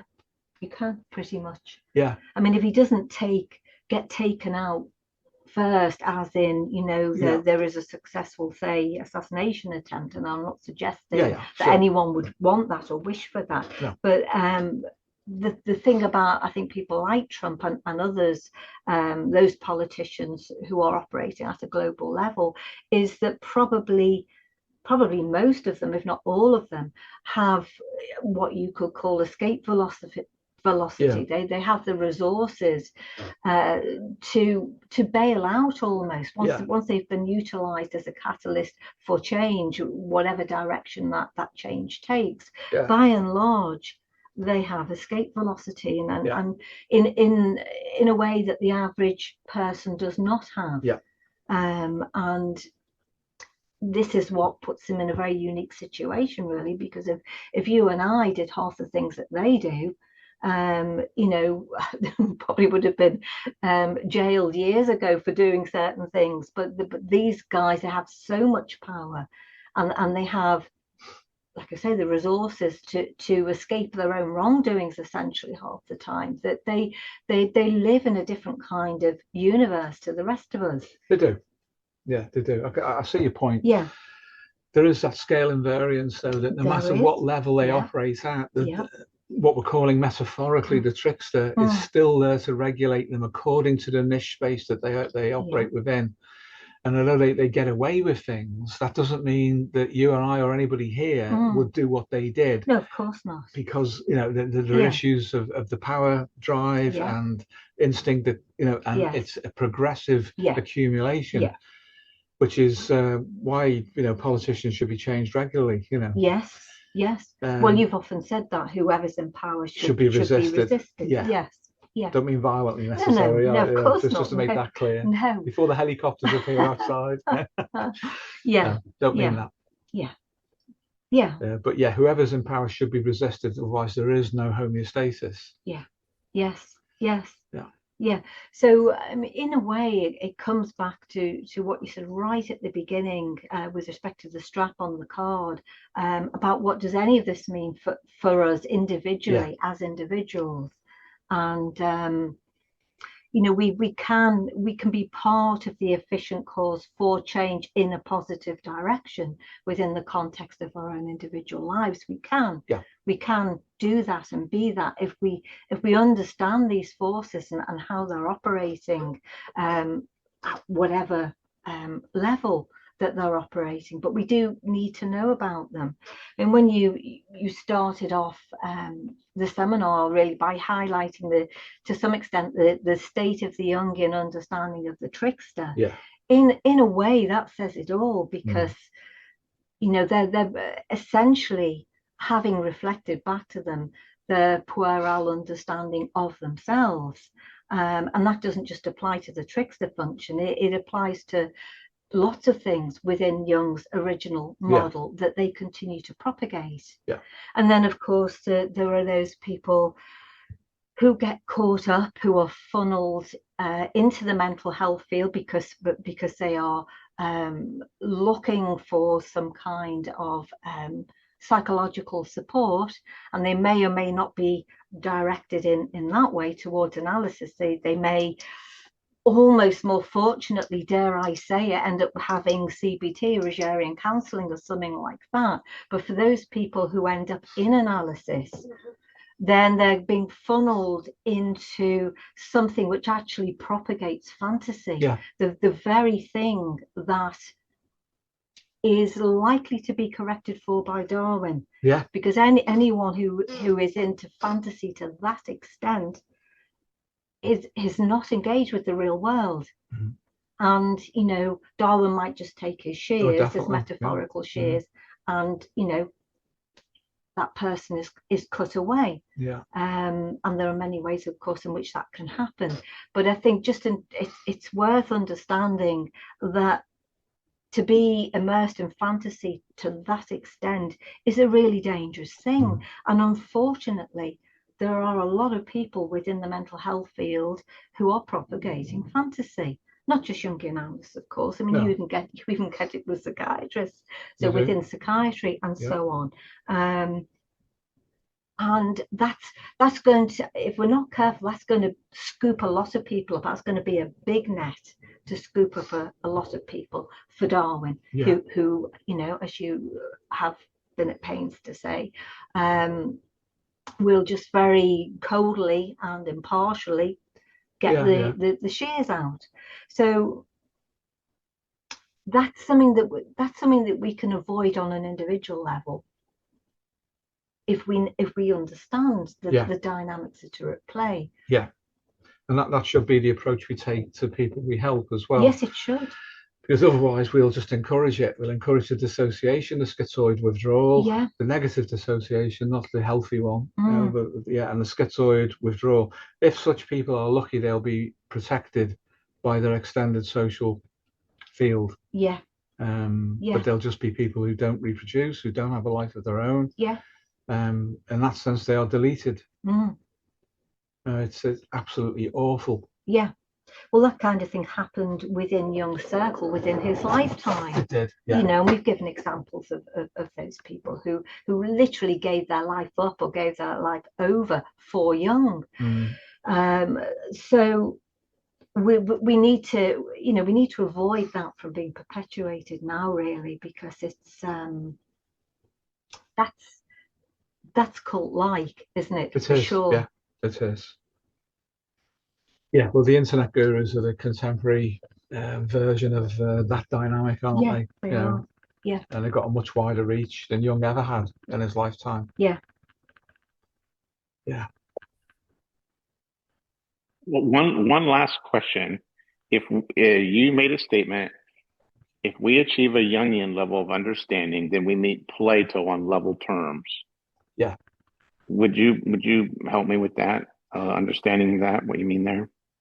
Yeah, thanks, Bob. So if we successfully, as Jung hinted, negotiate Freud and Adler, he didn't really give the way to do it, he just suggested, then we can meet what he recommended from midlife onwards to do with individuating. If you individuate, then you have the capacity by the result of your work so far to be capable of meeting the Platonic on equal terms. But if we get fixed as Freud or Adler, that cannot happen because Plato will contradict that. So that's basically what I meant. Okay. Well, thank you. This is wonderful. I appreciate it. Thank you, Bob. Thank you very much. Thanks. Hi, guys. Would anybody else like to make a... Yeah, is that Mladen? Hi, Mladen. Yeah, Go ahead. yeah. Hi, Steve. Hi. I'm wondering more about the Trump's anima card and just what is exactly represented there in terms of his own internal relating, and also it was interesting to hear how it could be in a way also representative of the younger demographic who might, through association with him, believe that they are associating with the beautiful women that is in his circle. So now that I'm saying it, I can see how that could be feeding into his power and gratification, because the men are using him as a proxy to their own needs. But I'm wondering if there's more to it, what it's telling more of about Trump himself or the collective. So if we can maybe expand a little bit more on that one. Yeah, thank you, Milan. So I think the best way to look at this is to think of it as superposition. So there's a number of different things being gratified and utilized simultaneously, and that we can settle into any of them and come up with a reasonable explanation. But when you said, for example, about access to a certain kind of woman, internet gurus do that kind of thing. You know, they say, if you're like me, you'll have access to wealth, or you'll have whatever it is that they're selling. Some of them do sell access to women for these young men. But Trump is at the top of the political tree at the moment. And he's suggesting that women like that coalesce around him. So that will mean that he will get the same kind of attention as an internet guru off a certain kind of, certain group demographic of young men, and he will get reward for that, and they will get a fantasy reward for it. And the fantasy will be that I am somehow participating in this because he is. It's the same as pop musicians of various kinds, and the fantasy attachments to them. You're somehow going through what they go through, and you're sharing what they're sharing, and it becomes a group identification. But that's got its own reward built within it, because when people form a group through identification, they will share certain field effects between themselves, and they will also at a certain point protect one another as well. So we can see how that Paleolithic element of the leader, you know, the head of the tribe or the clan and the resources, at that level is superpositioned into the present and distributed according to the reach representation that Trump has. So that principle of superpositioning, it applies there, and it applies within individual therapy and personal development. Individual therapy, of course, involves a minimum of 2 people because the therapist is there. And then we see the superpositioning that's going on in the microcosm of an individual's life. When we look inside ourselves, we can find the same ancestral representations that are working in a slightly disguised way with Trump. Hence the card to do with the contemporary hunter and his dog, and the Paleolithic human and a wolf who maybe it's been domesticated. Maybe that's the ancestor of contemporary dogs. But the same connection between the canine and the human in both contexts, it's the same thing, only slightly changed. But what's making that work is older even than those two. that's what we're suggesting, that if you find the Platonic ontology, we'll understand the biology. We don't have to stop with Darwin to understand biology. We need to go deeper than that. That's the thing, again, that Michael Levin it's fantastic that he's doing it for all sorts of reasons. He'd potentially bring about all sorts of cures for illnesses and regenerative medicine, but he's also showing the importance of things before biology, before Darwin kicks in. There is something that has produced Darwin and is utilizing Darwin for its own needs. So that comes right up through human evolution. And then we see the highly conserved representations of the past operant today, but distributed according to the ability to communicate that field, say through the internet. So Trump's field is global. Insofar as it's positive for him, it reinforces him, and people borrow that. Insofar as it's negative, it's against him, and other people borrow that. So Darwin is still at work. All those selective pressures are still there. At the highest register, Yeah. sadly, in a way, but yeah, there is a chance of either huge change or, as you say, sadly, a huge catastrophe, and it will rely on his consciousness in a large way. He will. And paradoxically, as I say, I think that if he is relatively unconscious but being directed, that might be a better way, because to try to become fully self-referentially and accountable in a conscious sense, that would be a very difficult thing to live with for anyone. But if he's not like that, if his narcissism, and I'm pretty sure he is one, at one level at least, his narcissism might protect him because he's got the opportunity to gratify his narcissism. And that will protect him. Narcissists tend to suffer when they're frustrated. If he's not frustrated, he will function. And if he's functioning well as a politician, because he's being directed by Platonic forces, then there's a good chance that things will change. Yeah, I understand. It is a good nuance that you mention his relative unconsciousness being maybe even a better homeostatic level at which he would be operating. So that's very layered, and thank you for that. It brings a lot to Thank you. to think about. Yeah. Well, because that actually operates at the level of, say, of therapy. If you think about how metaphor works, that's relatively unconscious. Through therapeutic hypnosis, the use of metaphor, and it unpacks. The patient is not ego conscious, but the changes occur, and they then become an efficient cause in their own healing without realizing it. So there's less resistance. The complex field doesn't catch on. If the patient in this scenario is fully aware of what's happening, that is an open door for complexes to misdirect and to attempt to stop the metaphor from unpacking. So that's at the level of individual therapy, but at the level of global, not only politics, but Darwinian selective pressures that we've got at the moment. It might be better if he doesn't know what he's doing consciously. So he then becomes a chess piece on the board and not the player. Yeah, I completely get it. Thank you. And thank you for also referring back to individual therapy and how, and this metaphor example. I remember in the previous seminar you talked about how one of the previous seminars is that even if we know someone's complexes, we don't have to pay attention to them. We can let them live in their own circle. And by analogy, this would be the Trump's narcissism. It can be allowed to operate within level to meet its own goals, thinking that it's in charge.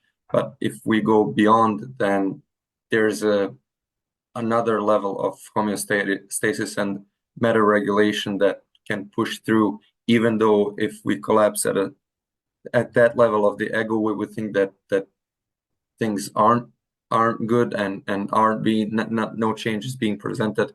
But if we actually go beyond that and appeal to meta regulation, then it can just bypass it and leave it thinking that it's still in charge. So thank you.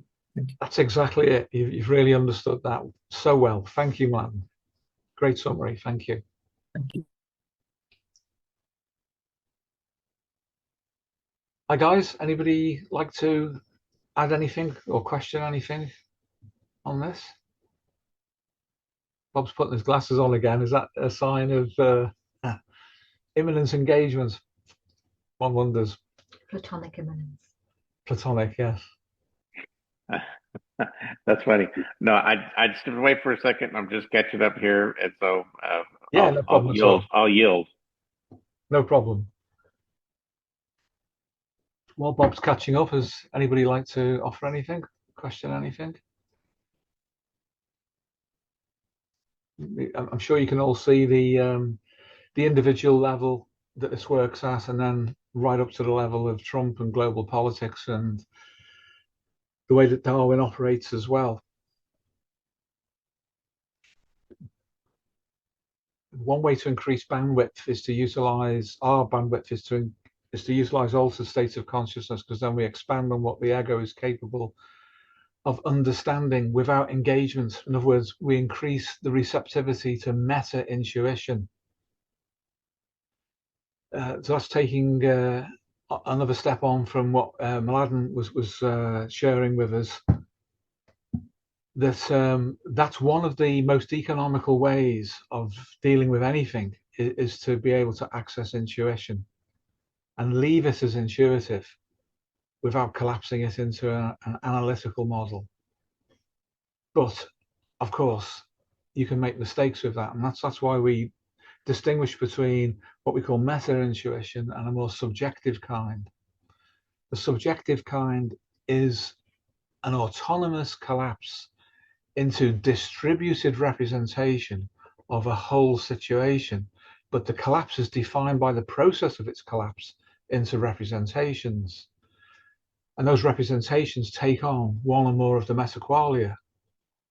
So we can suddenly have an incomplete thought and then assume an incomplete understanding associated with a feeling which may or may not be appropriated that confirms that thought, and then sensory experience on the inside which seems to say this is a gut feeling, when the gut feeling might be saying this is wrong, but we've appropriated it through cognition to making sense in a certain way, and so on. So ordinary intuition has pressure, of course, and it distributes itself in representational states. But meta intuition, when we can receive that properly, we are engaged with it and are directed by it to something which is so completely the big picture that we're outside of our personal complexes. So that would account for Jung's failed prophecy, potentially. Yes, it would. Yeah. Yes. Yeah, that it was more likely to be subjective intuition rather than definitely. Yeah, definitely. Meta or super intuition. Yes. Working through. Yes. And objectively, it's unfair to criticize him, you know, Well, as we both say. Yeah, sure. Because he lived in his own times, and he lived in his own personality and character. Yeah, it's what's been done with that since. It's not it's not ad hominem in that respect. No. It's just an observation, isn't it? Yeah.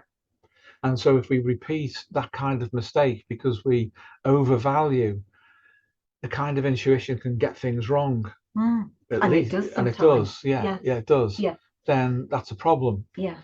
But Eastern methods of accessing higher levels of so-called higher levels of consciousness involve meta representations that are transpersonal, therefore not ego bound, therefore not contained within the complex field either. But it has a quality about it which is so compelling, it doesn't need affect to confirm it. It doesn't need a somatic representation to confirm it. It doesn't need cognition to confirm it. It is, as Jung himself said, simply so. That is a better register of intuition, but it's difficult to get to. Yeah. Because the ego has got to separate itself from identification with poorly resolved meta-representational qualia. Which could be a psychosomatic, if it was in a clinical situation, it could be a psychosomatic presentation, say, coming in.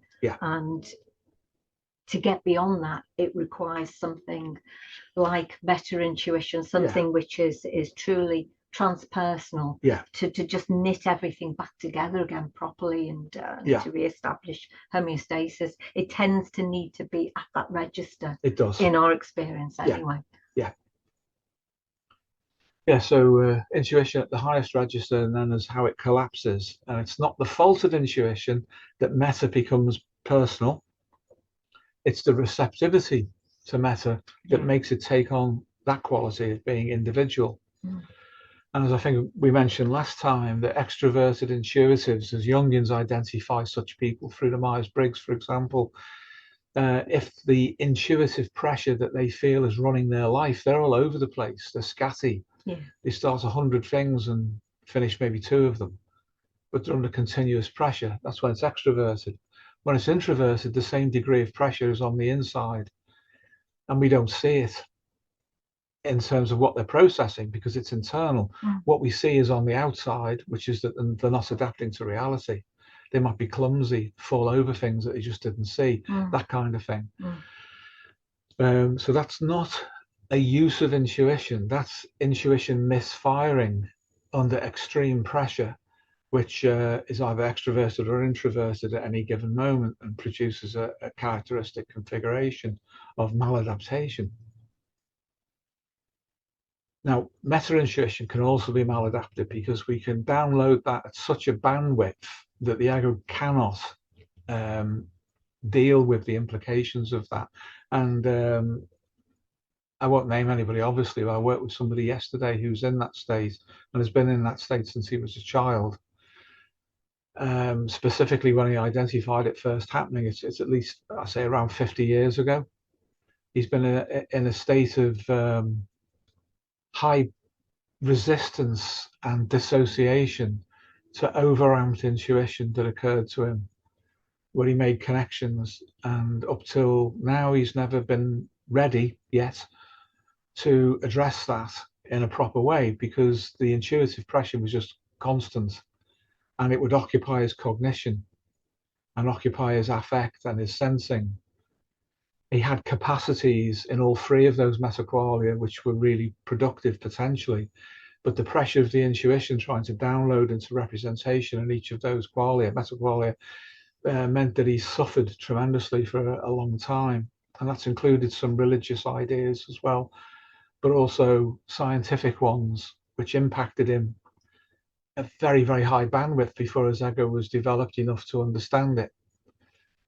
And the religious processing he went through meant that a lot of fear was inculcated within him.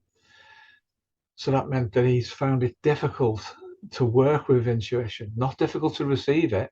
He's open to it, but to work with it, to make it work for him.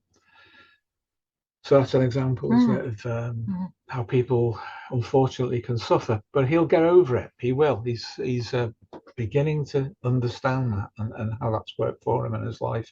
He's got a lot of latent potential within him.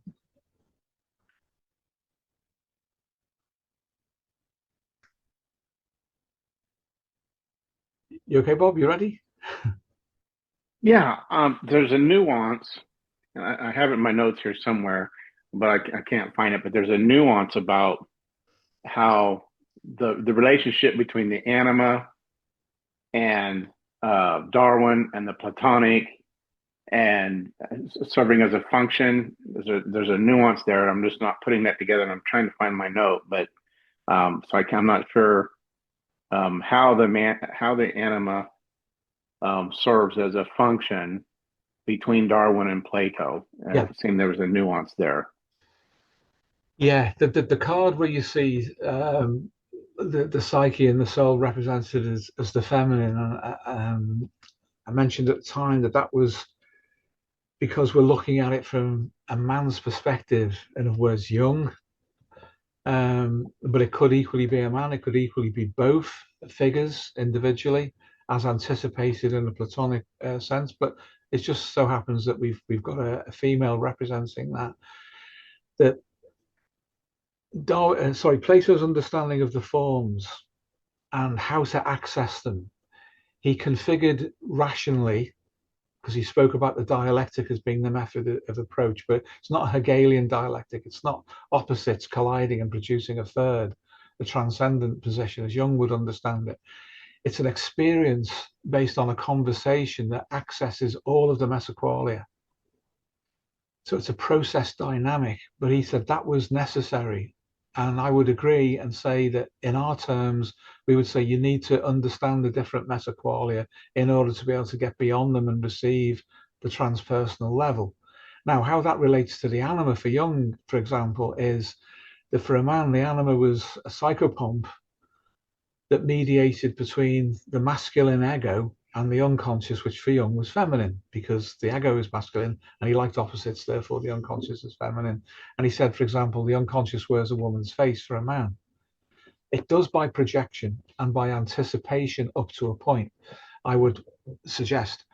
But there comes a point when the anima as such is no longer represented by a woman, but is represented by the interaction of relating at all levels. Now, Darwin operates because insofar as the anima as a woman represents the potential for reproduction biologically, then how that configures and is projected onto or received from the figure of a woman determines how men relate at that level.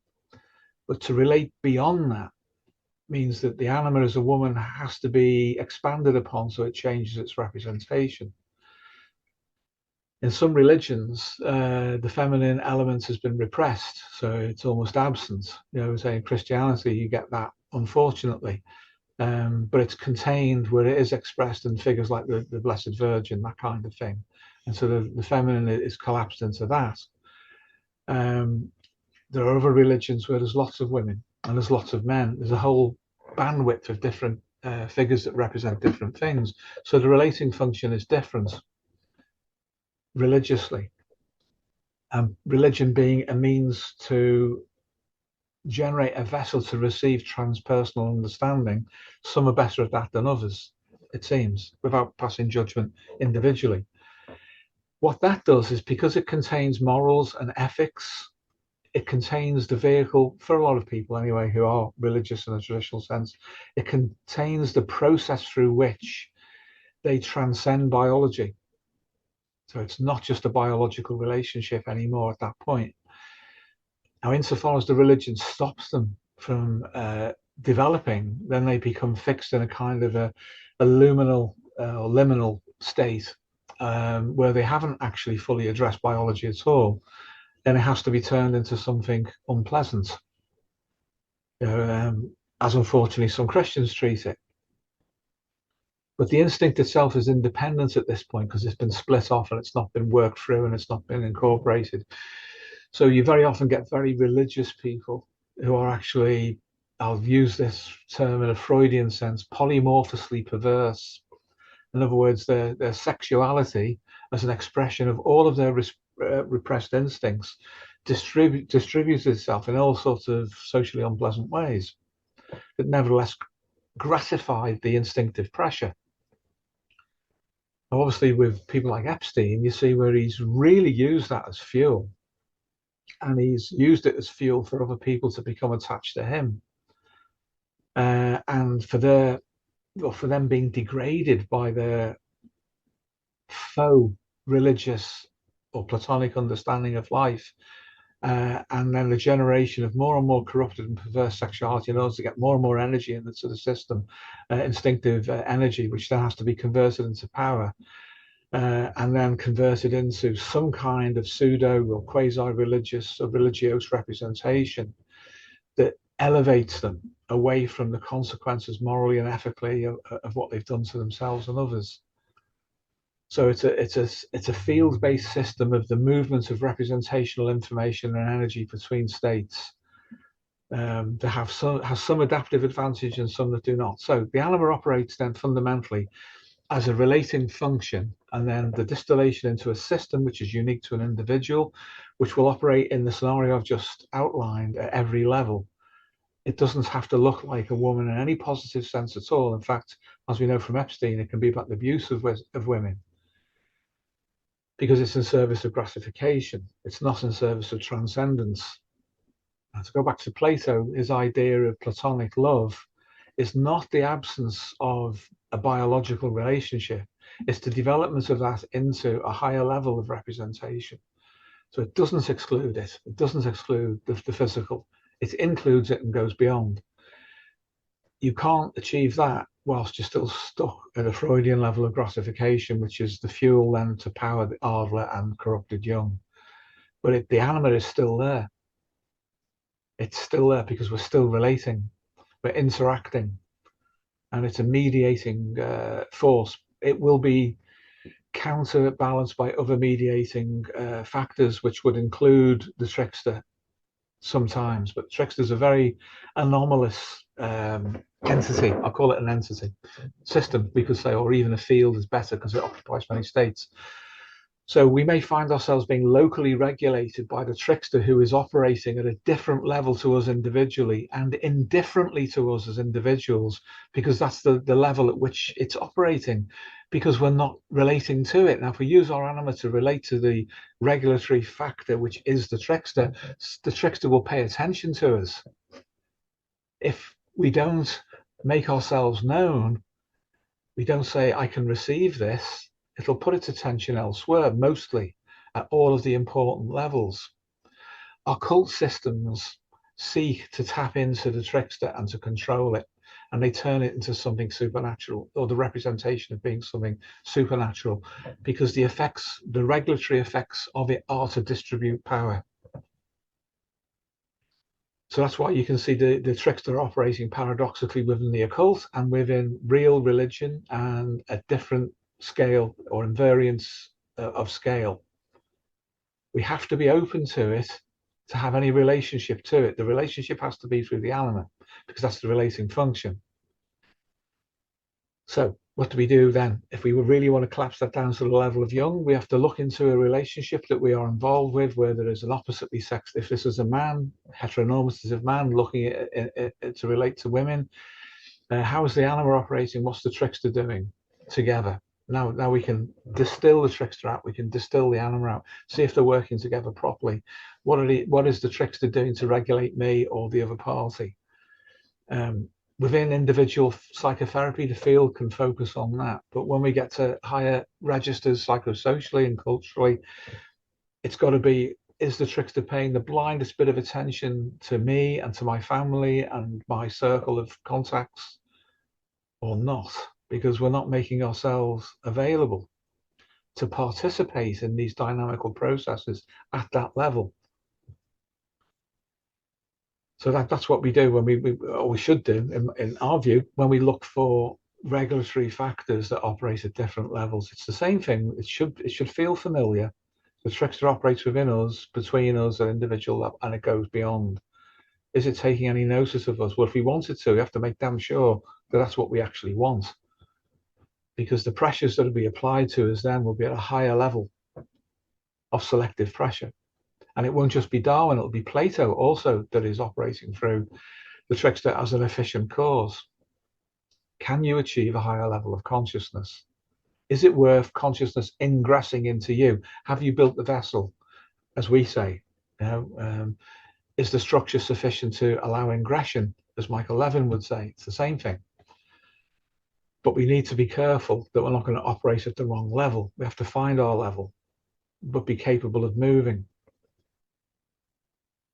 Well, so enlightening. So I'll say that up to this moment, this explanation you just gave, prior to this, this is the forest for the trees. I can't believe this was right in front of me. I didn't see it.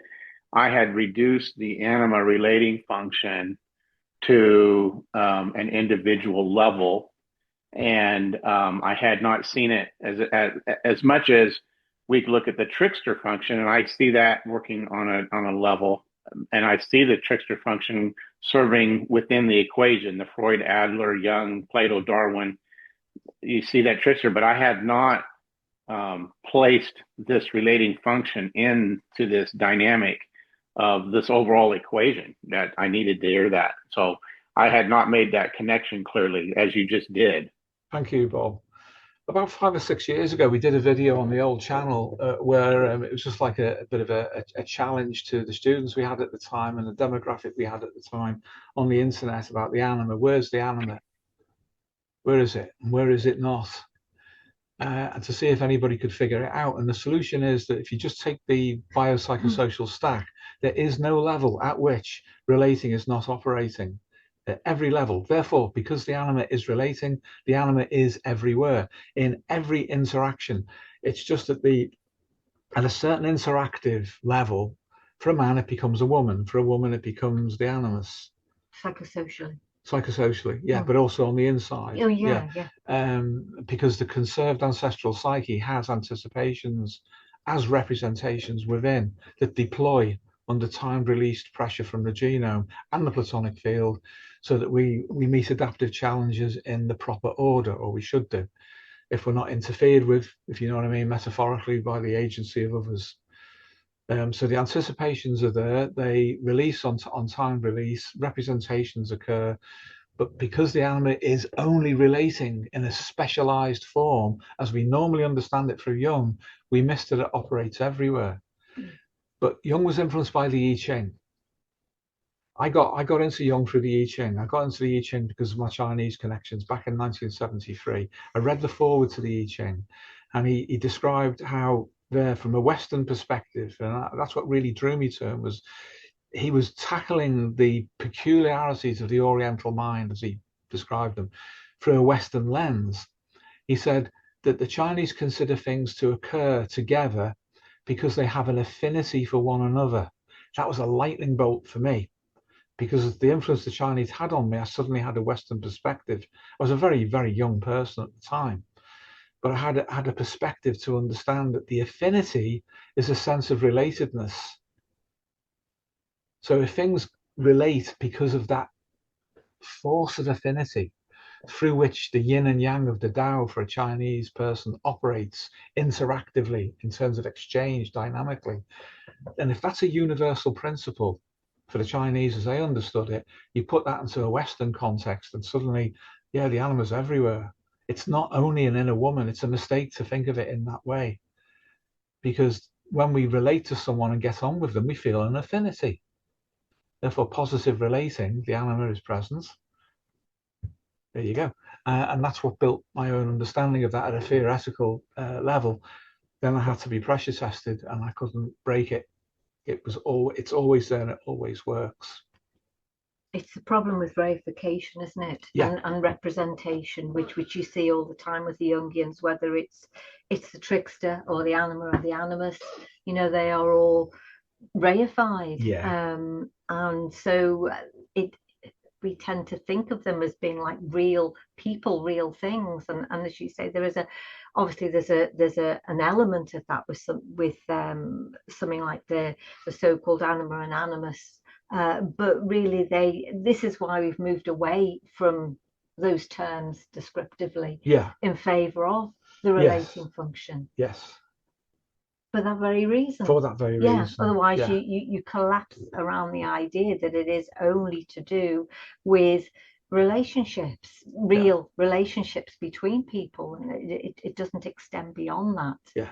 And then that's a problem, isn't it, really? That with a lot of these things we're talking about, they are dynamical factors rather than real things in and of themselves. Yeah, what we experience is a representation. Yeah. When we see into the representation, it unpacks.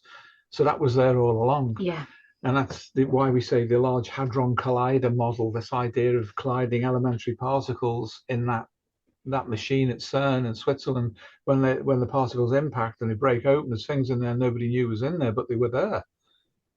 So inside the anima is all aspects of relating. Inside relating, you will find the anima as a particle within a particle, within a field of particles. So at every level that involves relating, the anticipation that also turns up as the anima at a Freudian and Darwinian, Adlerian, I beg your pardon, level that we're familiar with, that's also there. And beyond is also there.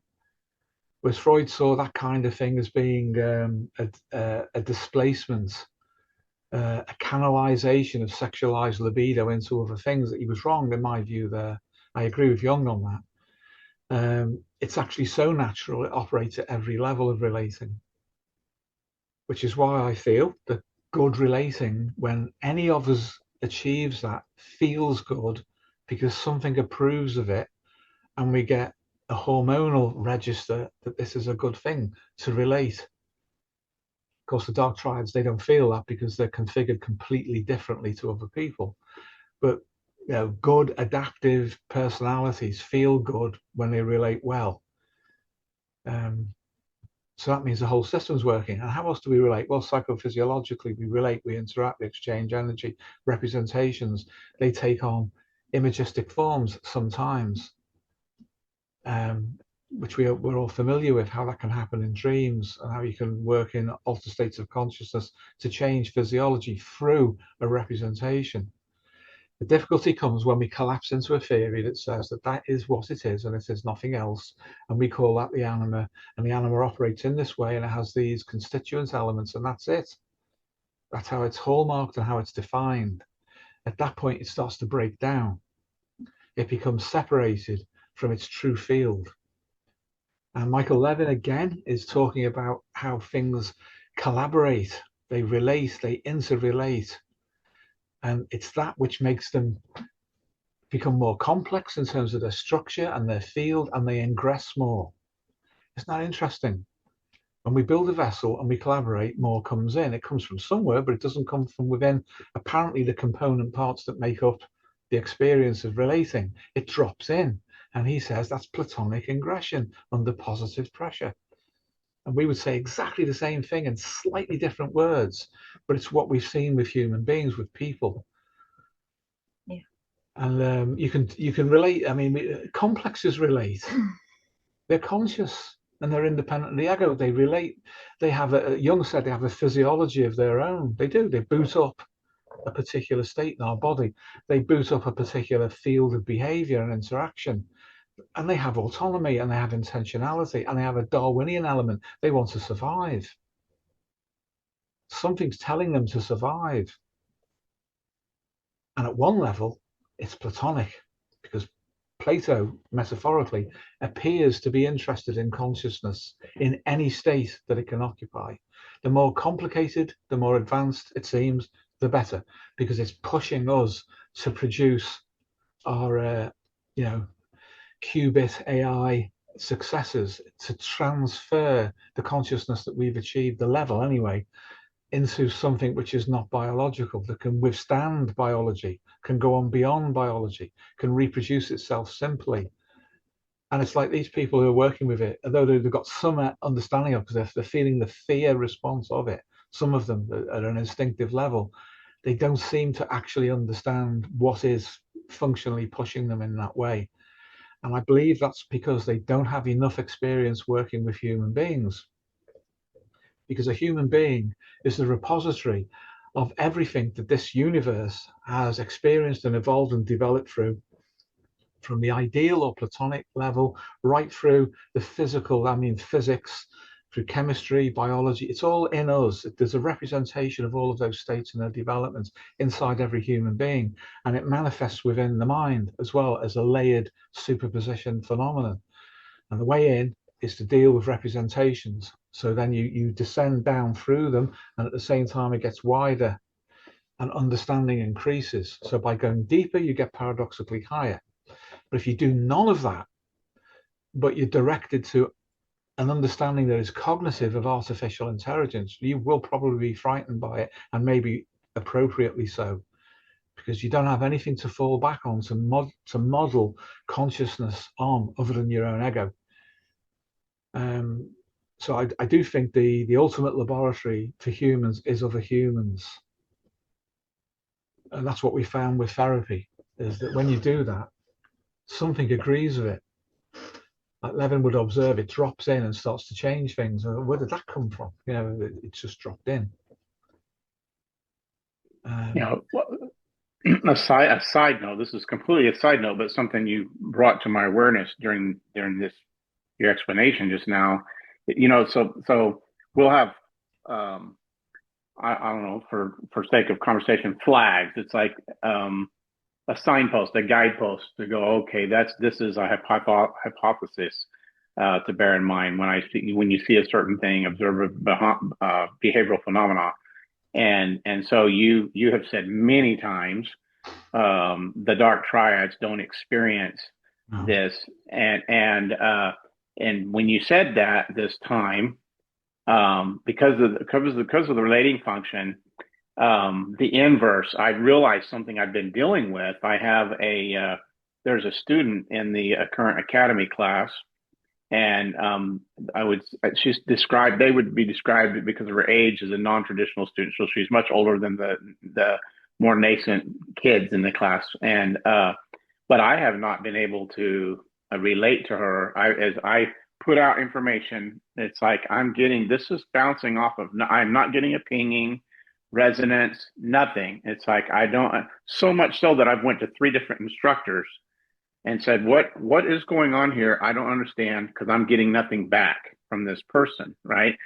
And I got some biographical history, and so, okay, noted, very interesting. But when you said the dark triads, this time when you said it, I went the inverse. I have the biographical history to support the hypothesis. I'm not getting a relating function here with her because she is of the dark triad. Obviously, the behavior on the background ends it, but I hadn't put it together. So those, now I'll always forevermore have that one more flag signpost, like, hey, hey, one must I hypothesize here that I'm not getting relating function. We should consider, right? Yeah. So anyway, that was an added plus out of everything you just said. So you solved a problem I've been trying to figure out. Thank you for that. Thank you, Bob. Thank you. Wonderful. This is very helpful. Thank you. Well, we've been going 2.5 hours, guys. Long time for you all under this pressure. Would anybody like to ask anything to draw things to a conclusion, or shall we call it a day for today and get this video out as soon as we can? We've got a load more underway as well, which hopefully you guys will participate in as well. Everyone okay on that? Your response just now to my question really clarified something else that you had said earlier. That you'd said Platonic ideal. This is just my notes while you're talking, so it might not be accurate, but anticipates relating the eternal damsel biological equation. And so your answer to my question here then clarifies these other. So I was missing that entire relating function of the anima. So very helpful. Thank you again. Thank you, Bob. Thanks. So guys, is that it till next time? Great. Thank you all. Thank you for your support and your presence here. It means a lot to us. Thank you. See you all soon. Blessings. Take care. Thank you.